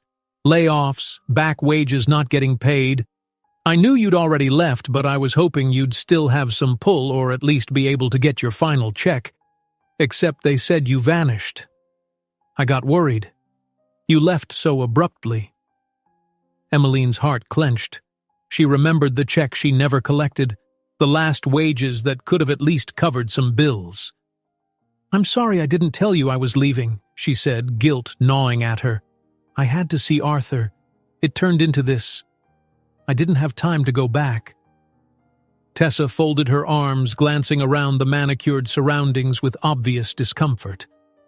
"I'm glad you're okay, I guess. But do you need help? Did this guy, your ex, force you here?" The question made Emmeline's cheeks flush. She shook her head quickly. "No, Tessa, it's not like that. She paused, debating how much to reveal. Tessa was a friend, but the full story was personal. "He's just helping me out right now. I'm pregnant. He's the father." Tessa's eyes widened. "Oh, wow, you—" She faltered, then her expression flooded with concern. "So that's why you fainted that day at work. You never told me." Emmeline bit her lip. "I was scared, Tessa. Everything happened so fast. Arthur found out, and I'm staying here for the baby's sake. It's complicated, but I'm not in danger." Her friend studied her, uncertain. "If you say so. But I had to check. You've been through enough. I didn't want to see you get trapped again." Emmeline felt tears prick her eyes, touched by Tessa's loyalty.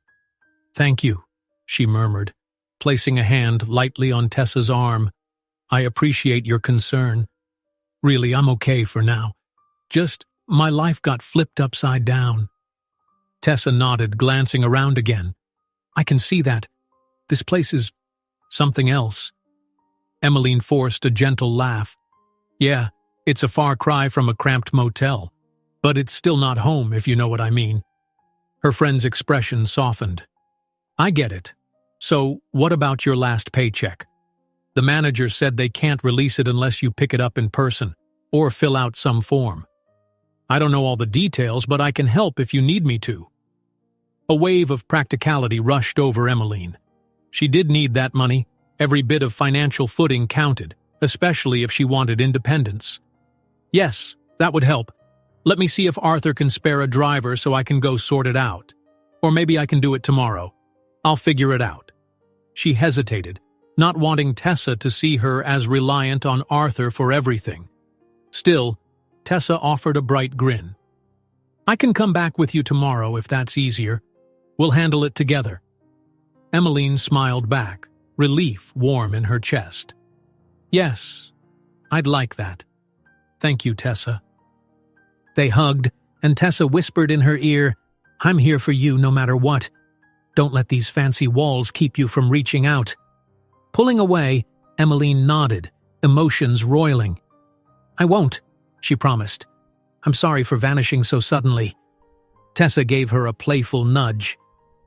"Just don't forget the little people when you're living in a mansion," she teased gently, trying to lighten the mood. Emmeline shook her head, tears threatening.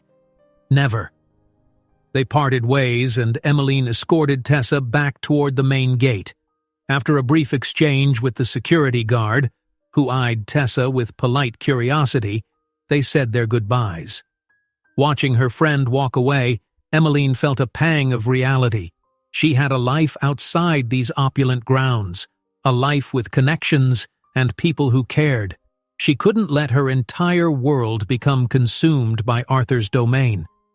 Returning to the guest house, she sat on the couch, breath unsteady. For the sake of the baby, she'd accepted Arthur's help. But she needed to ensure she didn't lose herself in the process. Each passing day, she felt the baby's presence more vividly, and with it, her own longing for stability. She wanted a future built on her own terms, even if Arthur now played a crucial role. Her phone, a temporary replacement Arthur had arranged, buzzed. She picked it up, reading a short message from him. "Everything okay? Saw you escorting someone out? Need anything?" She exhaled. Even in his attempts to be helpful, a sense of watchfulness lingered. But maybe that watchfulness came not from control, but from a desire to protect. She typed back a brief reply. "All good, just an old friend. We'll talk later," and set the phone aside. Glancing out the window, she watched a lone gardener trim the shrubs under the midday sun. Soon enough, she'd have to decide the shape of her own life, remain within Arthur's orbit or carve out a separate path.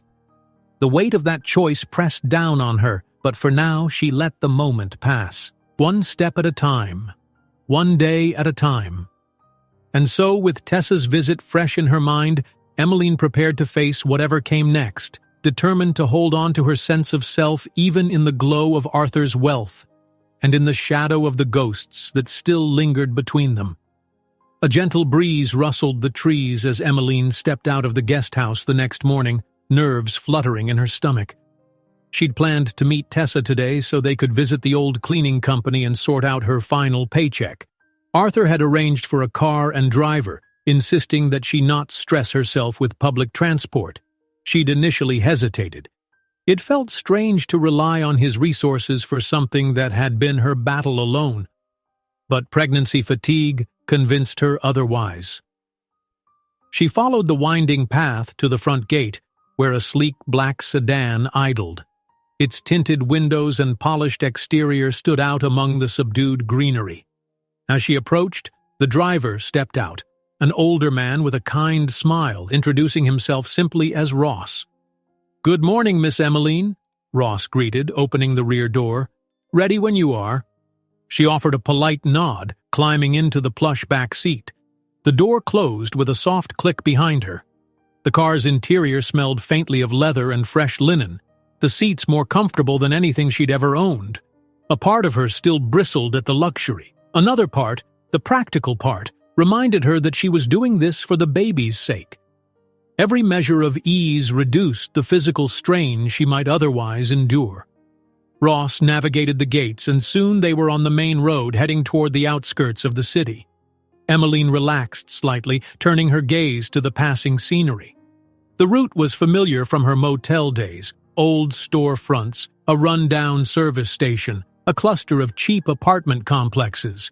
The city's glitzy center felt a world away from these working-class neighborhoods. Her phone buzzed. She glanced at the screen. Arthur. A text read, "Good luck today. Let me know if you need anything." She typed a quick reply, "Thank you, will do," and set the phone aside. While she appreciated his concern, she also felt the tight coil of independence. This was one area of her life she wanted to handle herself, or at least with Tessa's help rather than Arthur's direct involvement. Ross slowed the car as they neared a small diner where she'd arranged to meet Tessa. True to her word, Tessa stood out front, a smile lighting her face. She hurried over when the car stopped, peering through the window. Emmeline waved, and Ross stepped out to open the door for her friend. Tessa slid in, her eyes wide at the plush interior. "Wow," she whispered with a grin. "Fancy ride." Emmeline shrugged self-consciously. "Courtesy of Arthur, I guess." Tessa raised a brow but let the comment pass, shifting her focus to the mission at hand. "I spoke to the manager, Joe. He said they're mostly sorting the layoffs this week, so now's a good time to pick up the check. But fair warning, Joe's been in a foul mood, something about cutbacks." "Thanks for the heads up," Emmeline murmured. She leaned toward the front seat, giving Ross the address of the cleaning company's downtown office. With a nod, Ross merged back onto the road. The drive was short, weaving through narrow streets that grew progressively grittier. They eventually pulled up to a squat gray building marked by a dull sign reading "Blue Clean Services." Shabby and unremarkable, it was the place Emmeline once spent endless hours, quietly toiling after hours to make a living. She felt a mix of nostalgia and dread stepping out onto the cracked pavement. Tessa led the way inside, where the fluorescent lights buzzed overhead and the reception area smelled faintly of old coffee. A bored clerk behind a desk glanced up, and Tessa explained they were here to see Joe. The clerk made a half-hearted gesture. He's in the back office. Don't stay too long. He's on a warpath." Emmeline's stomach fluttered with anxiety, but Tessa squeezed her hand in encouragement. They walked down a cramped hallway lined with dented lockers until they reached a dingy door labeled Manager. Tessa knocked, and a gruff voice barked, "Yeah?" Pushing the door open, they found Joe hunched over a cluttered desk. He barely looked up. "What do you want?" Tessa cleared her throat. "Joe, it's me. Tessa. I brought Emmeline, the one who left a few weeks ago. She needs her final paycheck." Joe lifted his head, scowling as he recognized Emmeline. "Emmeline. Right, the one who took off and never came back. You know, we've had trouble since then, missing staff, budget cuts. You sure picked a time." Emmeline tried to stay calm, reminding herself that a confrontation would only make things harder. "I understand it's been hectic. I'm sorry for any inconvenience, but I'm here to collect what I'm owed. I filled out all the final paperwork, turned in my uniform. I just never got the check." Joe rummaged in a filing cabinet, flinging folders around with audible annoyance. "You put us in a tight spot, leaving mid-week. Couldn't do an exit interview or anything. Not that it matters now." Tessa spoke up, tone firm. "That's not her fault. She had personal emergencies. Let's not drag this out. You said the check was processed, right?" Joe grumbled, flipping through a battered file. "It was. Let me see if it's still in the system." His fingers tapped an archaic computer keyboard. Emmeline glanced at Tessa, who rolled her eyes at the man's attitude. A few tense minutes passed, the fluorescent light flickering ominously. Finally, Joe sighed and pulled a small envelope from a drawer. "Here," he muttered, holding it out. 4 weeks' pay minus the cleaning fees for your uniform. Sign this release form." Emmeline stepped forward. "Cleaning fees for the uniform? I returned it in good condition." Joe shrugged. "Policy? You want the check or not?" Gritting her teeth, Emmeline took the pen. She was too tired to fight for a few extra dollars. She scrawled her signature, handing the form back, then accepted the envelope. The tension in her chest eased slightly. Even though this check wasn't huge, it represented closure, a final tie to her old struggles.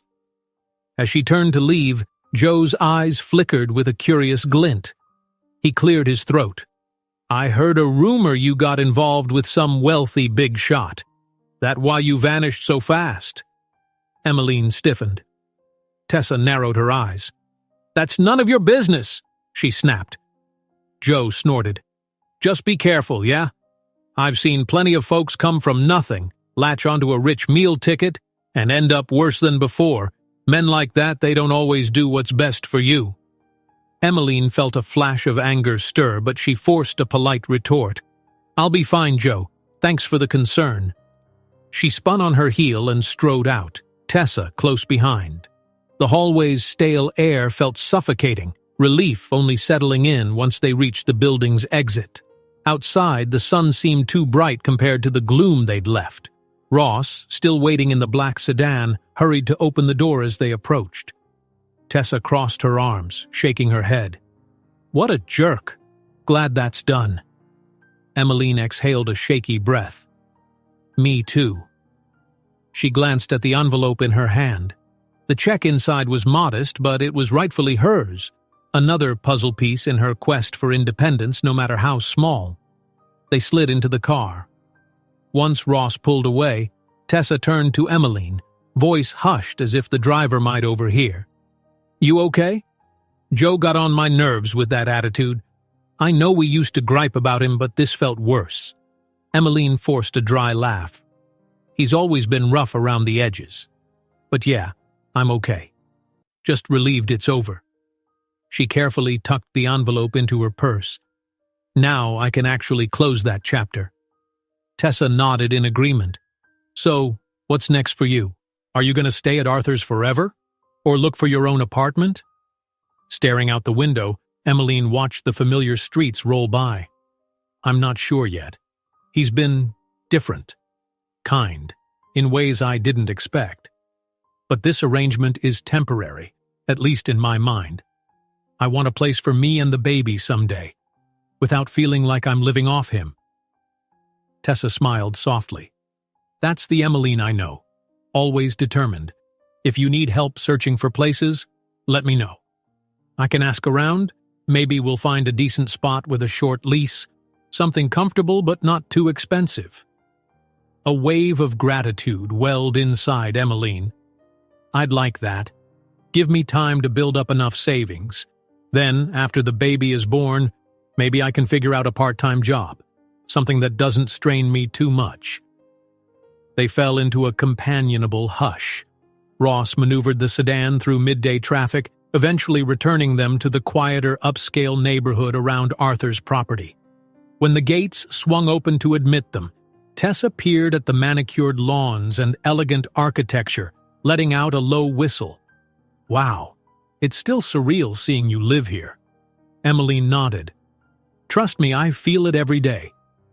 The car rolled to a stop near the guest house. Ross exited, opening the door. Tessa climbed out, turning to Emmeline. "So, should I go in, or—" Emmeline hesitated. She hadn't exactly cleared having visitors with Arthur. But the staff already knew Tessa from her last visit. "Why not? Come in for a bit. It's more comfortable than talking on the lawn." They entered the guest house, and Tessa gaped at the airy living space and modern finishes. Emmeline felt a flicker of self-consciousness, like she was showing off, even though it wasn't hers to flaunt. "Make yourself at home," she offered softly, motioning Tessa toward the small sofa. "I'll grab us something to drink." Tessa sank into the cushions, glancing around as Emmeline fetched water from the kitchen. When she returned, Tessa was still scanning the walls and floors, shaking her head in amazement. "And you said you won't stay here forever?" "I'd be tempted," she teased, though her eyes hinted at deeper questions. Emmeline managed a rueful smile. "I can't rely on him indefinitely. We have a complicated past. I've been burned once. I can't just assume everything's different now." Tessa studied her, sympathy in her gaze. "Just take care of yourself, okay? Don't let fear stop you from letting him help if it's genuine. But also, keep your eyes open." Emmeline nodded, grateful for her friend's balance. For a few minutes, they chatted about lighter things. Tessa's own job prospects, a mutual acquaintance who'd moved away to find better work. Emmeline relaxed, cherishing the rare sense of normality. A gentle knock on the door made them both pause. "1 second," Emmeline said, rising. She found Arthur standing on the porch, dressed in dark slacks and a casual button-down, that polished aura following him even off duty. "Oh," she blurted, stepping aside. "I didn't realize you'd be back so soon." He glanced past her, noticing Tessa perched on the sofa. "Hello," he greeted politely, offering a nod. Then he shifted his attention to Emmeline. "I finished a meeting early. Thought I'd see how you were doing. Everything go smoothly at your old workplace?" Emmeline's cheeks warmed. "Yes, I got my paycheck. This is Tessa, by the way, my friend." Turning to Tessa, she cleared her throat. "Tessa, this is Arthur Langford." Tessa stood, offering a polite but guarded smile. "Nice to meet you." Arthur stepped forward, extending his hand in a courteous greeting. "Likewise. Thanks for being there for Emmeline." Tessa shrugged. "She's been there for me plenty of times, just returning the favor." An awkward hush settled. Emmeline noticed Tessa's gaze flicker between them, curiosity evident. Arthur shifted, scanning the living room. "I don't want to intrude," he said softly, "but I was hoping to talk to you, Emmeline, if you have a moment." "Of course," she responded. Then she glanced at Tessa. "Do you mind waiting? I'll be right back." Tessa shook her head, retaking her seat. "No worries." Emmeline followed Arthur into the small kitchen area, away from Tessa's earshot. She leaned against the countertop, crossing her arms. "Is everything all right?" Arthur nodded, though his features looked tense. "Yes, nothing bad. I just had a call from my PR team. It seems there's been some chatter on social media. Someone spotted you outside the cleaning company, and rumors are starting to swirl about you being back in my life. They're minor now, but PR wants to be proactive." Her throat tightened. Swirling rumors already? She rubbed her temples, imagining tabloid speculation spinning out of control. What do they want you to do? Release a short statement, maybe, or we can ignore it for now, but I thought you should know. He paused, adding gently, I don't want this to catch you off guard. If paparazzi or reporters show up, I'll bolster security. Let me handle it. Emmeline's heart hammered. She glanced toward Tessa in the other room, innocently sipping water. Had Tessa's presence or talk contributed to the rumor mill? Or maybe it was just random passers-by snapping photos. The city thrived on scandal, especially involving wealthy elites. She swallowed, squaring her shoulders. Okay, let's do the statement, if you think it'll help. Nothing too personal, just that we're cooperating for the baby's well-being. No mention of me living here or any of that. Please keep it vague. Arthur gave a small smile of reassurance. Of course, I'll let them know. Thank you for trusting me with this. She managed a short nod. It's not trust exactly, just necessity. His smile flickered, acknowledging her cautious stance. Fair enough. They lingered in the hush, neither sure how to transition from businesslike PR talk to the intangible complexities between them. Finally, Arthur said quietly, I won't keep you. I just wanted to be transparent. See you at dinner? Emmeline nodded. Yes, dinner. He turned and left, footsteps fading as the door clicked shut behind him. She stayed where she was, leaning against the counter and forcing down the knot in her chest. Another wave of tension, another piece of her new reality, the overshadowing presence of the media, the necessity of strategic statements, the vulnerability of being under Arthur's protective and watchful wing. Returning to the living room, she found Tessa glancing at a magazine on the coffee table, though her gaze lifted immediately. Everything okay? Her friend asked, reading the worry on her face. Emmeline shrugged, voice quiet. Just dealing with the spotlight that follows him. We might go public. I don't know. Tessa frowned sympathetically. That's tough, but you'll get through it. You're strong. Emmeline tried to smile, though it wobbled. I hope so. Anyway, I'm glad you're here. Let's not let him overshadow our reunion. We haven't had a proper chat in ages. Despite the swirl of uncertainties, Emmeline welcomed Tessa's warm presence. For the next hour they talked about simpler things, old memories, inside jokes, future dreams, reminders of a life that once felt real and tangible. And in the back of her mind, Emmeline silently promised herself that no matter how entangled she became with Arthur's world, she would never again lose sight of who she was and the people who stood by her when she had nothing. But as Tessa eventually departed and the guest house fell quiet, Emmeline sensed the approaching storm. Reporters sniffing around for a scandal, the corporate machine revving up to protect its CEO's image, and her precarious position balancing gratitude for Arthur's help with her unquenched longing for true independence. The baby gave a small flutter, reminding her that above all else, she had one crucial mission: to build a stable life for that tiny heartbeat, even if it meant walking a razor's edge between vulnerability and self-determination. Emmeline emerged from the guest house the following morning feeling a blend of restlessness and anxiety, emotions that seemed to have settled in like unwelcome house guests ever since news of her pregnancy threatened to hit the rumor mill. The sun was already climbing high, casting long shadows across the manicured grounds. She shielded her eyes, making her way toward the main house, heart drumming with every step. Arthur had asked her to visit before lunchtime so they could finalize details about the official statement addressing her return to his life and, more pointedly, their unborn child. She'd seen how swiftly speculation could spiral out of control, especially with half-truths fueling the city's gossip circles. A sense of dread brewed inside her at the thought of tabloid headlines referencing her name again, speculating on her motives, painting her as either the cunning gold digger or the hapless ex-wife entangling a mogul's fortunes. but a bigger part of her recognized the necessity of controlling the narrative if it was going to break. Crossing the threshold of the mansion, Emmeline passed two uniformed staff who greeted her politely. Despite her repeated visits, she never quite shook the feeling of being an outsider in these grand halls. She climbed the staircase and walked along the corridor to Arthur's office.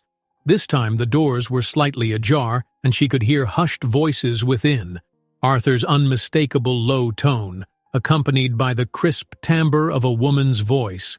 Pausing, Emmeline hesitated, uncertain whether to interrupt. But she needed to be part of the discussion, so she raised her hand and gave the door a gentle knock. The voices fell silent, and a beat later, Arthur's familiar, "Come in," resonated through the wood. She entered to find him seated at his wide desk, posture tense. Beside him stood a woman in a tailored blazer, sleek hair pinned back in a no-nonsense bun. Something about the woman's poised manner told Emmeline she must be part of Arthur's public relations or legal team. The woman wore a measured expression that didn't quite register warmth, but politely nodded in greeting. Arthur gestured for Emmeline to join them. "Good timing," he said, exhaling. "I was just telling Ms. Carlyle here, my PR lead, that you should be involved in any decision about the statement." Ms. Carlyle extended a hand. "Pleasure to meet you, Ms. Emmeline. I handle corporate image management for Mr. Langford." The introduction was formal, her handshake firm. Emmeline noted the faint edge of curiosity in Carlyle's eyes. She was being assessed, perhaps measured in a professional sense. She forced a small smile. "Likewise." Arthur motioned to the chair opposite his desk. "Have a seat. We were reviewing a draft of the public statement. It's just a placeholder until we decide what to confirm. We can also choose to say very little if that's more comfortable." Emmeline settled in. The plush seat only highlighted her jitters. "All right, let's see what we have." Ms. Carlyle lifted a tablet, skimming the text. "We propose a concise release confirming that Mr. Langford is supporting you, his former spouse, during your pregnancy. No mention of past disagreements or details about living arrangements. Just enough so that, should the press inquire, we can direct them to the statement. Keep it factual. Keep it respectful. In short, you both are focused on the well-being of the child, and there's no scandal to see here." Emmeline felt a measure of relief. She liked the idea of minimal details, protecting at least a shred of her privacy. "That sounds acceptable," she said slowly. "I don't want them spinning personal drama. If we keep it brief, hopefully it won't feed speculation." Carlyle nodded. "Exactly. The media can spin many angles, but if we appear unified and straightforward, it undercuts sensational headlines. We're also emphasizing your privacy. No commentary on your daily life or future plans. This is purely about acknowledgement, clarity, and respect." Arthur leaned forward, arms folded. "Emmeline's comfort is paramount here. If she wants anything changed, we do it." Carlyle's gaze flicked to Emmeline. "Would you like to review the text or add anything that might help your perspective come through?" Emmeline hesitated. She wasn't used to shaping a formal press statement about her own life, but the memory of strangers commenting on her previous relationship with Arthur, her abrupt disappearance, the rumors of cheating or betrayal, stung fresh in her mind. Just be sure it's clear that the baby wasn't some orchestrated attempt at money or advantage. This child wasn't planned, but it's ours, and we're both taking responsibility. That's all." A fleeting look of sympathy crossed Ms. Carlyle's face. "I'll see to it that the language underscores mutual respect and a shared goal of supporting the child. We can finalize and distribute it if or when coverage starts to ramp up." Emmeline nodded, feeling a mixture of relief and apprehension. She cut a glance at Arthur. He offered a slight, reassuring smile as if to say, "We're in this together." Ms. Carlyle gathered her tablet and snapped it into a slim portfolio. "I'll do one more revision and email it to both of you. If all is well, we can release it as soon as tomorrow." With the formalities out of the way, she excused herself. Arthur rose to escort her out. Emmeline stayed seated, letting out a slow breath. The swirl of conflicting emotions inside her churned. The knowledge that her private life was about to become a matter of public record was daunting. Yet, oddly, having some say in how it was presented gave her a semblance of control she lacked all those years ago. Arthur returned, easing back into his leather chair. Silence lingered before he spoke. "How do you feel about it? Really?" Emmeline weighed her words, noticing the faint lines of concern etched across his brow. "Scared," she admitted. "I've never been someone comfortable with public attention, and I'm worried about the baby's future. Growing up with gossip, scrutiny, or seeing sensational headlines about their parents' messy past." Arthur steepled his fingers, regret evident in his eyes. "I know. I wish I could shield you both from all of it. But hopefully, keeping it straightforward and minimal will diffuse a lot of the scandal-hungry press." She nodded, a small sigh escaping. "I hope so. Let's just proceed carefully." He smiled faintly, relieved perhaps that she wasn't objecting to the plan. "Right.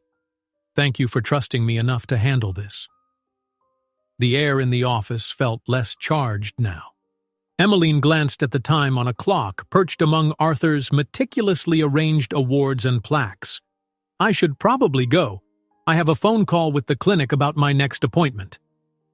Arthur arched a brow. "When is it again?" "Next Tuesday," she said, standing. "They're confirming an ultrasound slot. I'll let you know once it's finalized, in case—" She trailed off, uneasy. She was about to offer him the chance to attend, but it felt too intimate. Still, a part of her recognized he had every right. "In case you want to come," she finished, a bit haltingly. He rose as well, a flicker of appreciation in his expression. "I'd like that, if you're comfortable with me being there." Emmeline twisted her fingers, uncertain. "I guess so. Let's see how I feel that morning. Maybe we'll go together, but let me handle the appointment itself. We can figure it out." Arthur nodded, not pushing further. "Of course." Turning, Emmeline left the office. She made her way downstairs, heart heavy, yet strangely steadied by the knowledge that, at least for now, they were managing these challenges as a sort of reluctant team. That afternoon, back in the guest house, Emmeline paced the living room. She tried occupying herself with reading, tidying, even a short walk around the garden. But her nerves wouldn't settle. The imminent press statement weighed on her mind, dredging up memories of her final days with Arthur long ago. The hush money offer, the humiliating rumors that she'd taken advantage of him. History had a nasty habit of repeating itself if given the chance. A gentle knock interrupted her spiral of thoughts. She opened the door to find Helen, the housekeeper, smiling warmly. "Miss Emmeline, Mr. Langford asked if you'd like to join him for tea on the terrace around 4, if it's convenient for you." She blinked. Tea on the terrace? That sounded almost quaint and domestically pleasant. She hadn't even known the mansion had a dedicated terrace. Sure. 4 is fine," she replied, though her heart fluttered with residual nerves. She wondered if he wanted to discuss more about the statement or the baby. Helen smiled, a motherly twinkle in her eyes. "I'll let him know. He mentioned it might be nice to enjoy the weather. We've set up a small table. Would you like any help finding it?" Emmeline shook her head politely. "I'll manage, thank you." Come 4 o'clock, she slipped into a comfortable sundress, one of the few she owned that still fit, and made her way to the mansion's back entrance.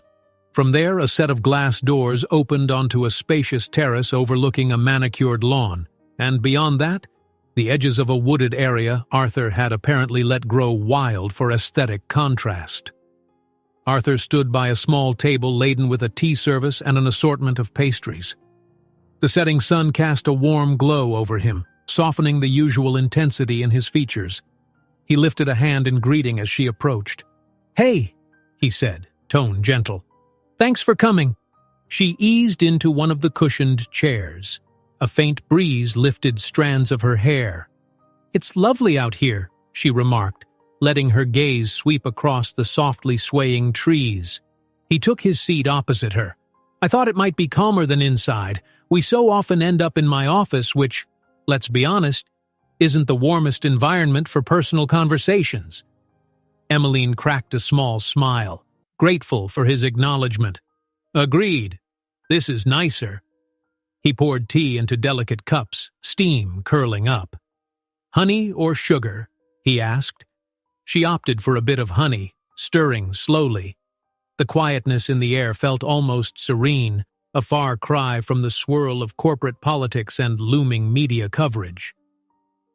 So, what's on your mind? She ventured, sensing he had a reason for this invitation. Arthur leaned back, exhaling. A few things.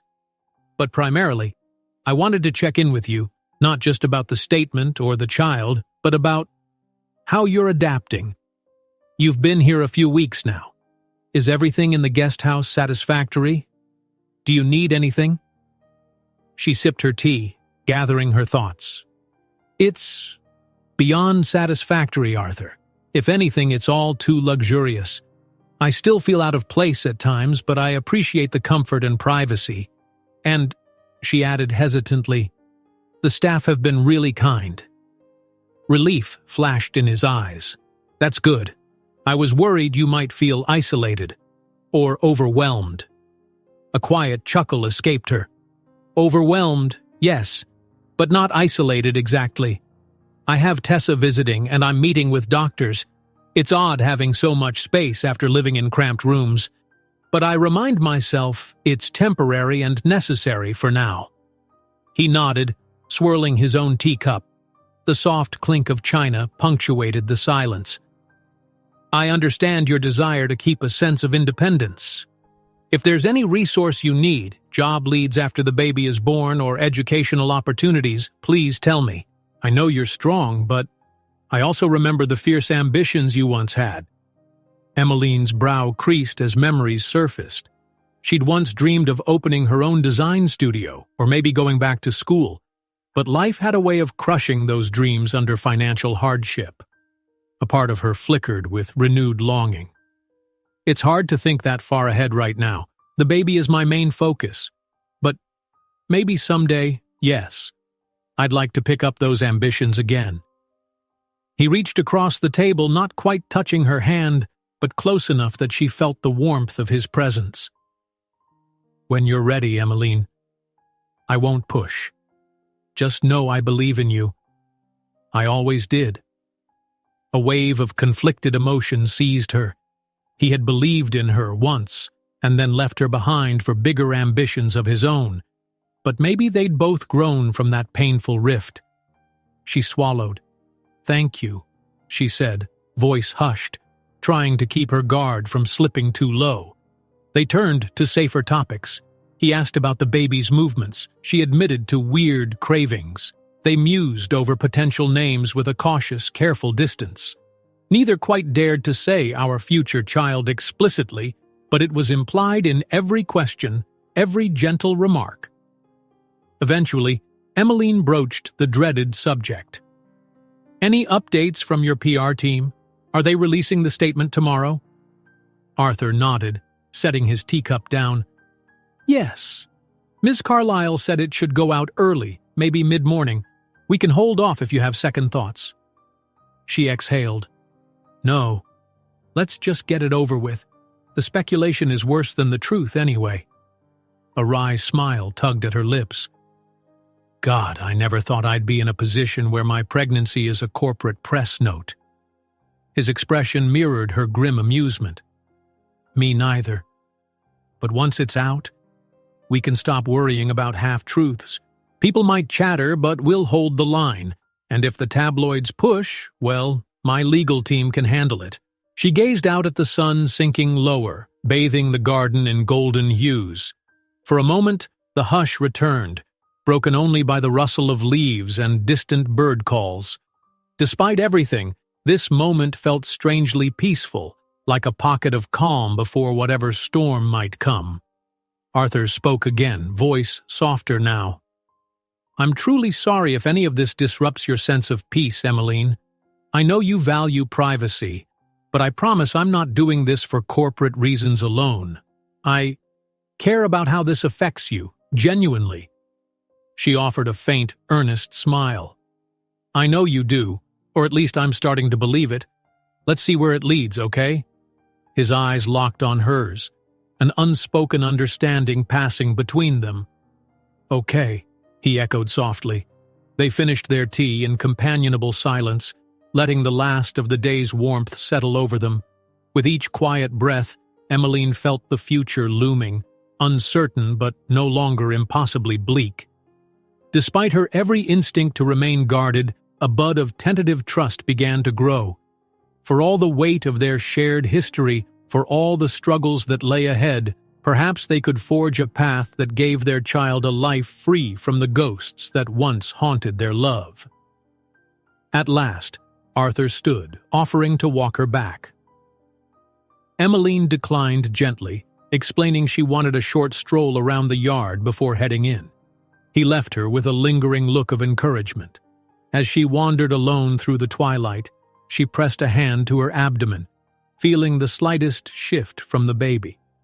"We'll handle this, little one," she whispered. The scent of freshly cut grass and blooming flowers enveloped her, steadying her resolve. No matter the outside chatter or media frenzy, she was determined to protect this new life and to remain, in whatever small way, the author of her own story, even if that meant learning day by day how to accept help from the man who once walked away. Night arrived with a hush that settled over the vast property, turning gardens into dark silhouettes and windows into softly lit beacons.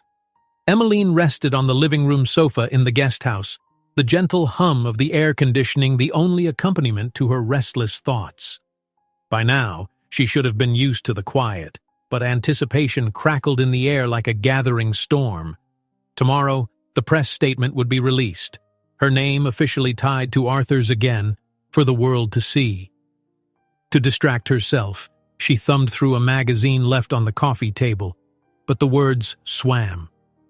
Eventually, she set it aside, exhaling.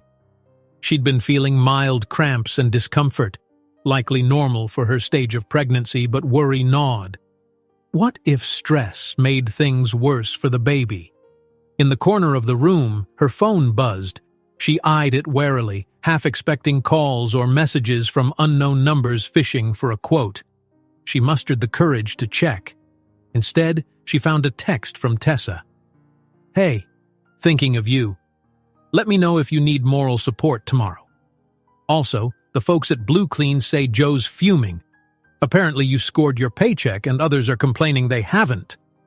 Emmeline huffed a gentle laugh.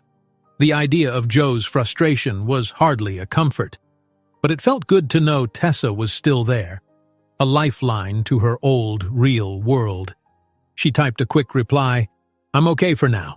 Thanks for checking in. Let's have coffee soon, away from everything." Then she set the phone down, anxious mind reeling about tomorrow's wave of potential news.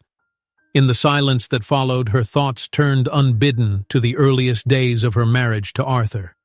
How he'd once surprised her with homemade pancakes in their cramped apartment, proclaiming it chef's special a la Langford. They'd laughed, covered in flour, her heart squeezed at the memory. That version of him had been so genuine, so lovingly earnest. She wasn't naive. She knew life had changed them both. But a fragile flicker of that closeness seemed to have re-emerged in recent weeks, breathing life into old hopes she'd once deemed extinct. A gentle knock at the door sent her pulse fluttering. She rose, crossed the living room, and opened it to find Arthur standing there. He wore a light sweater over casual trousers, his posture uncertain. "I hope I'm not disturbing you," he said quietly. She shook her head, stepping back to let him in. "No, come in. Is everything all right?" He slipped into the living area, gaze flicking around. "I couldn't sleep.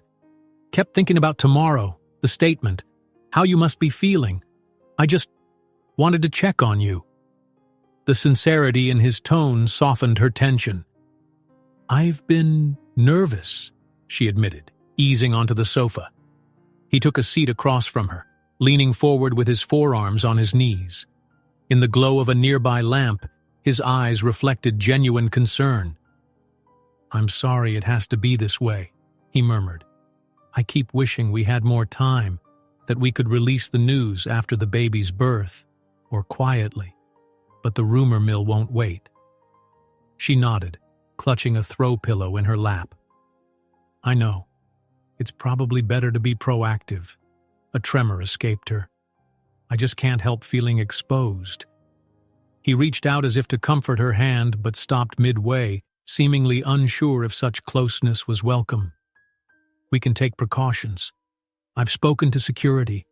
Anyone snooping around will be turned away, and if we get calls, we'll direct them to my PR team. You can ignore any interview requests." His thoughtful planning soothed some of her unease. "Thank you," she said softly. "It helps to know you're handling it." Arthur exhaled, relief evident. A moment of silence stretched between them. Finally, he mustered a gentle question. "How are you? Physically, I mean. Are you sleeping okay? Any concerns with the pregnancy so far?" She toyed with the pillow's edge. "I'm okay overall. Tired, sometimes nauseous, and my back aches more often than not.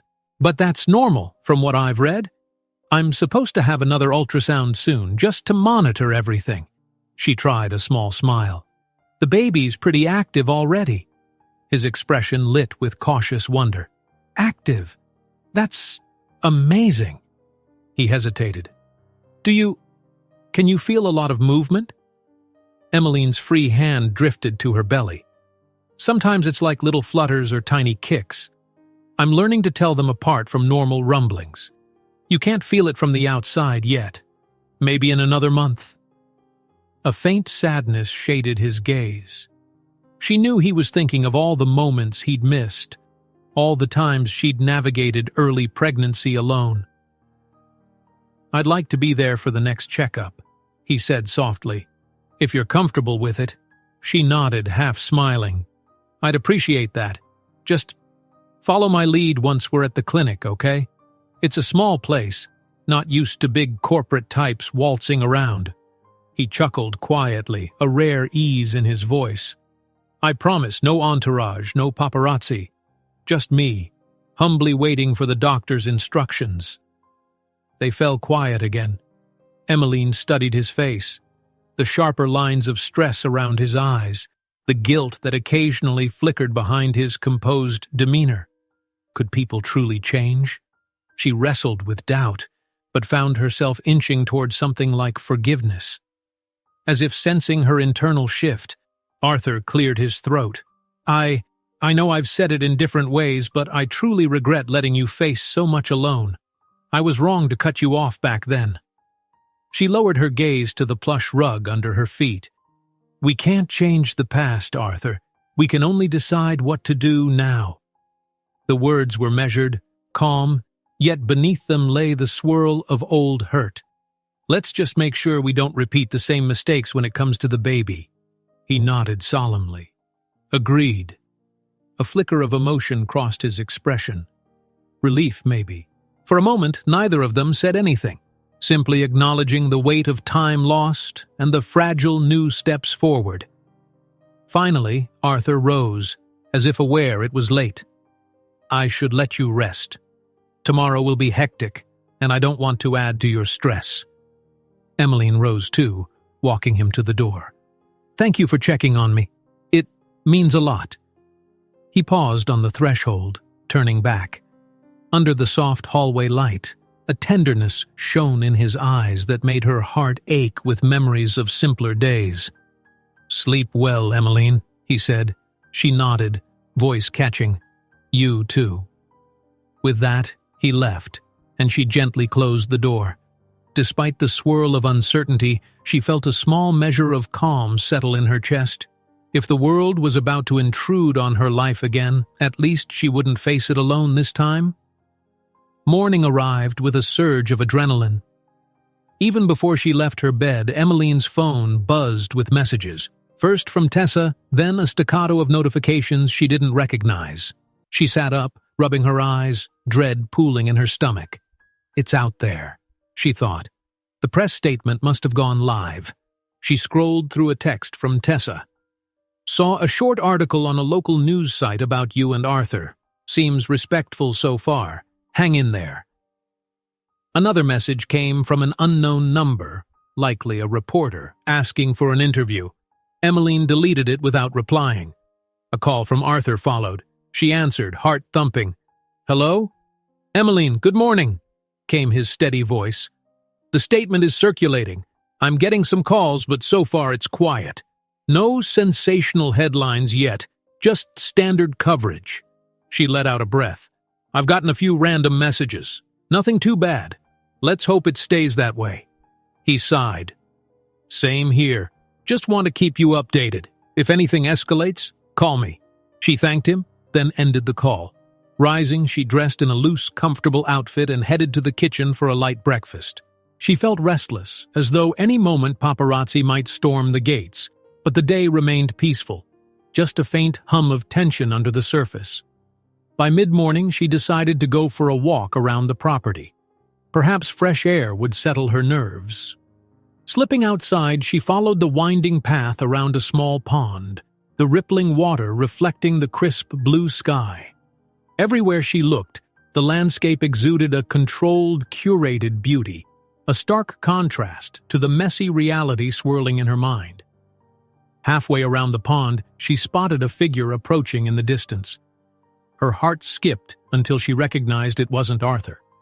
The person waved tentatively, a woman in her 30s with dark hair pulled into a neat ponytail, dressed in simple yet businesslike attire. As she drew closer, Emmeline realized it was Ms. Carlyle, Arthur's PR lead.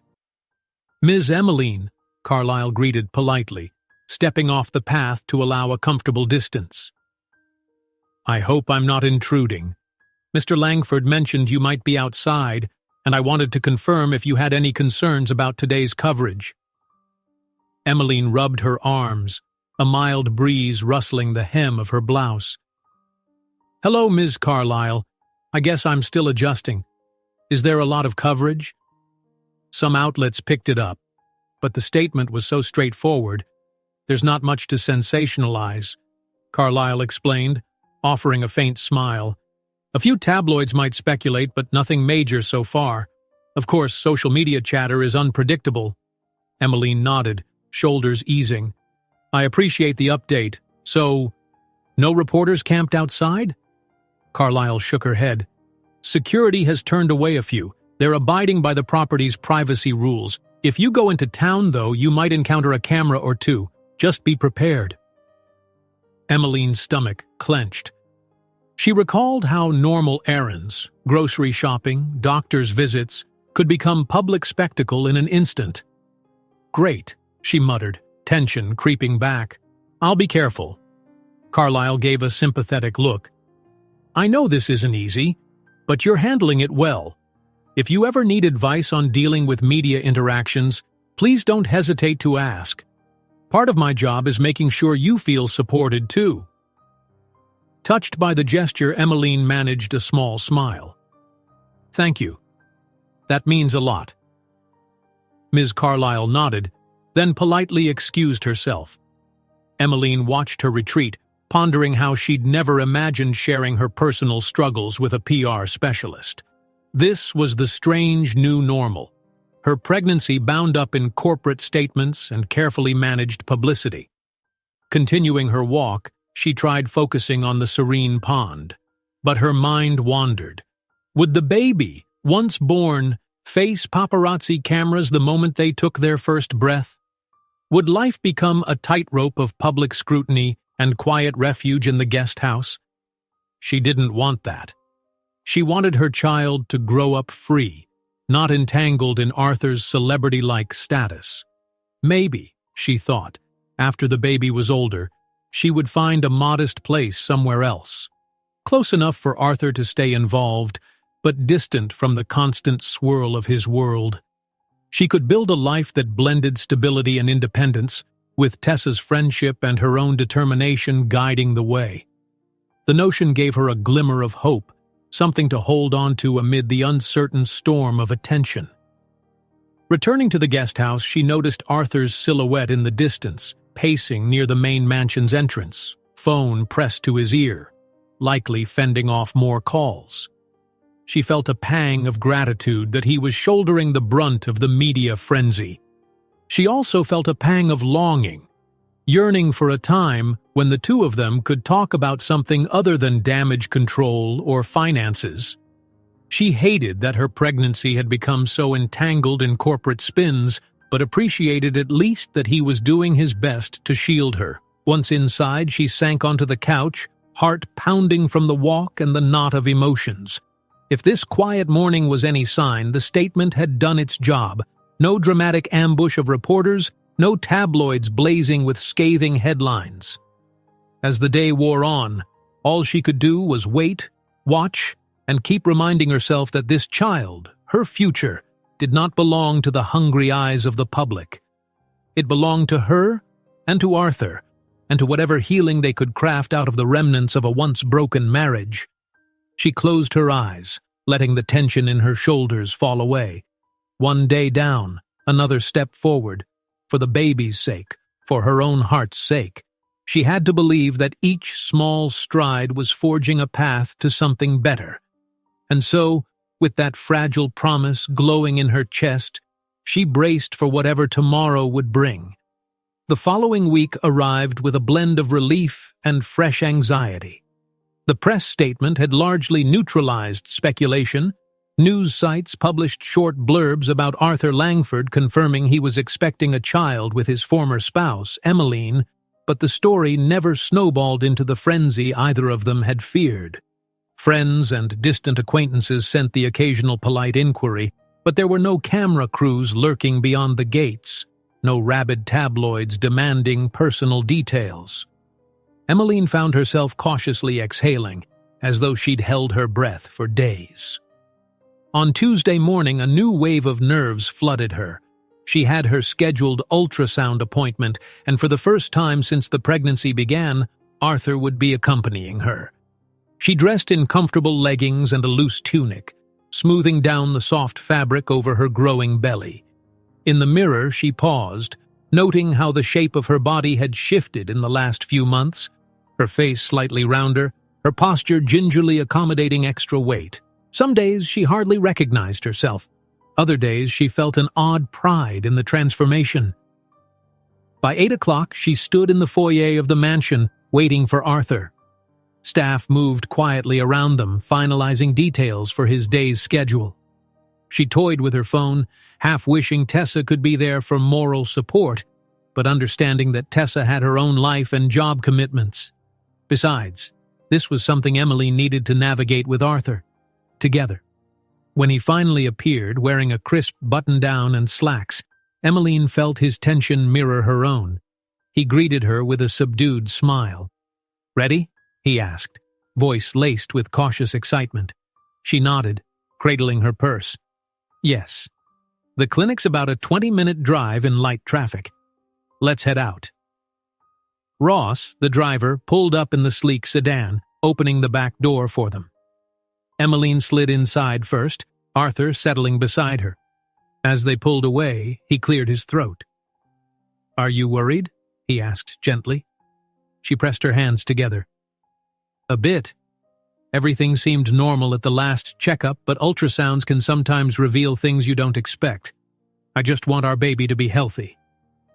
He reached over, lightly resting his hand near hers. Though he didn't clasp her fingers, the warmth of the gesture reassured her. "Whatever happens, we'll face it together. I promise." They rode the rest of the way in near silence, the city blurring past. When they arrived at the modest women's clinic, Emmeline guided Arthur through a side entrance to avoid the main waiting area. She'd called ahead, explaining the need for a bit of discretion. A sympathetic nurse had agreed to check her in privately. They were led down a short hallway to an exam room. Sterile white walls and the faint scent of antiseptic greeted them, along with a friendly ultrasound technician who introduced herself as Nadia. Nadia motioned for Emmeline to lie back on the padded table, then glanced at Arthur with professional composure. "Are you the father?" she asked. He nodded, exhaling softly. Nadia offered a polite smile. "Feel free to stay by her side." Emmeline's heart pounded as she reclined, top pulled up slightly to expose her belly. She shivered a little when Nadia spread the cool gel across her abdomen, pressing the ultrasound wand gently into place. Arthur hovered near her shoulder, eyes riveted to the monitor. A few seconds passed, the screen flickering with grainy shapes. Then a distinct, rhythmic pulsing appeared. Emmeline recognized that flicker as the baby's heartbeat. She felt her breath catch, glancing up at Arthur. His face was transfixed, eyes shining with awe. It struck her then. For all his wealth and power, he was utterly humbled by this fleeting glimpse of new life. "That's your baby," Nadia said with practiced cheer. She took measurements, pointing out the tiny limbs and the curve of the spine. "Everything appears to be developing on track. Heartbeat strong. Would you like to know the sex?" Emmeline froze, meeting Arthur's eyes. They'd never discussed whether they wanted to find out. She'd always pictured that moment in some cozy setting, not in the tension of uncharted territory. But maybe this was the moment. "Yes," she said quietly, her voice trembling. "Arthur?" He nodded, lips parted in silent wonder. "Yes," he echoed softly. Nadia tapped a few keys, readjusting the wand. "Looks like a boy," she announced. A gentle smile graced her face. "Congratulations." Emmeline felt her chest tighten with an onrush of emotion, joy, fear, disbelief. A boy. She could barely process the word, thinking of all the future might hold for him. She heard Arthur exhale a shaky breath. Glancing up, she saw a tear slip from the corner of his eye before he blinked it away. "A son," he murmured, voice thick. "We're having a son." Emmeline squeezed his hand, tears pricking her own eyes. In that moment, the complexities of their past, the media attention, the uncertain future, everything receded into the background. There was only the gentle sound of the ultrasound machine, the faint beep of the baby's heartbeat, and the overwhelming reality that they had created a life together. Nadia finished the scan, handed Emmeline a few printouts of the ultrasound images, and left them to compose themselves.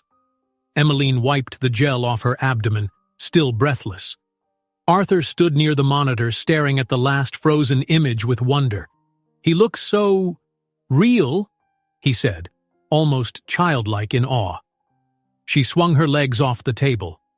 "He is real," she whispered, pressing a protective hand over her belly. "He's ours." When they stepped outside, Emmeline half expected paparazzi, but the clinic's discreet arrangement held. The car waited quietly, Ross opening the door. This time, Arthur didn't hesitate to rest a hand gently on Emmeline's shoulder as she got inside. They settled in, silent in the afterglow of that intimate moment. Halfway through the drive, Arthur turned to her. "I know we have so much to figure out," he said carefully, "but would you consider something?" Her pulse jumped. "What is it?" He spoke with gentle urgency. "Let's decorate a small room in the guest house or the main house, somewhere to prepare for him. I know you said you don't want to stay forever, but in the interim, it might help you feel some sense of normalcy. I'd like to help set up a space for our son." Emmeline's heart squeezed. The idea of decorating a nursery with him felt both achingly sweet and terrifyingly real. She recalled how, in their younger days, they'd once browsed baby outfits on a whim, imagining a future that seemed so distant then. Yes," she said softly, eyes brimming with emotion. "We can do that." He exhaled, relief mingling with a trembling excitement. "I'll follow your lead, of course.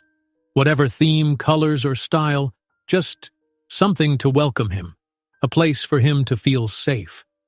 She smiled, the ultrasound printouts clasped against her lap. "Let's do it together. But nothing too lavish," she teased, half laughing through tears. "We don't want him born thinking he lives in a palace." Arthur chuckled, a brightness returning to his gaze.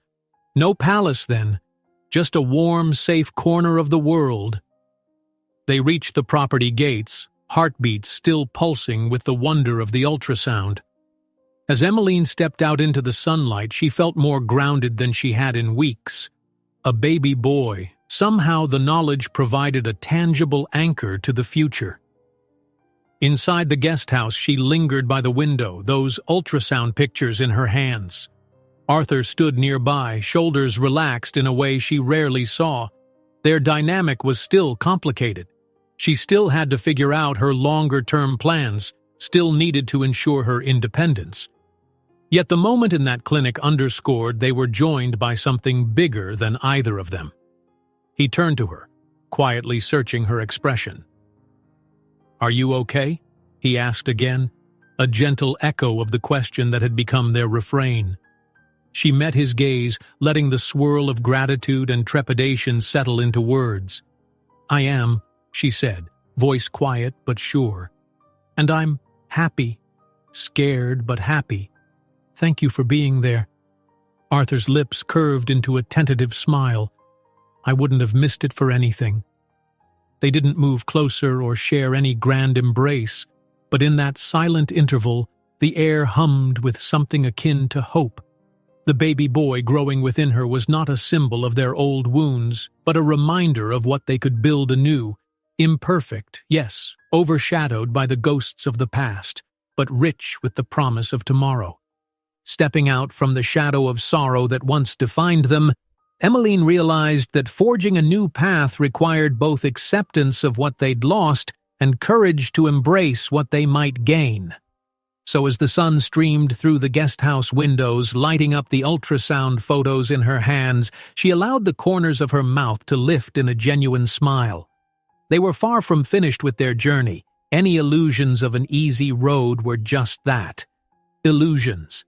But for the first time in a long while, Emmeline felt the weight of possibility, of love intertwined with second chances. And she clung to it, determined that the next chapters of their story, her story, their child's story, would be shaped not by bitterness, but by the fragile, enduring hope taking root in her heart. If you enjoyed this story, don't miss the next one.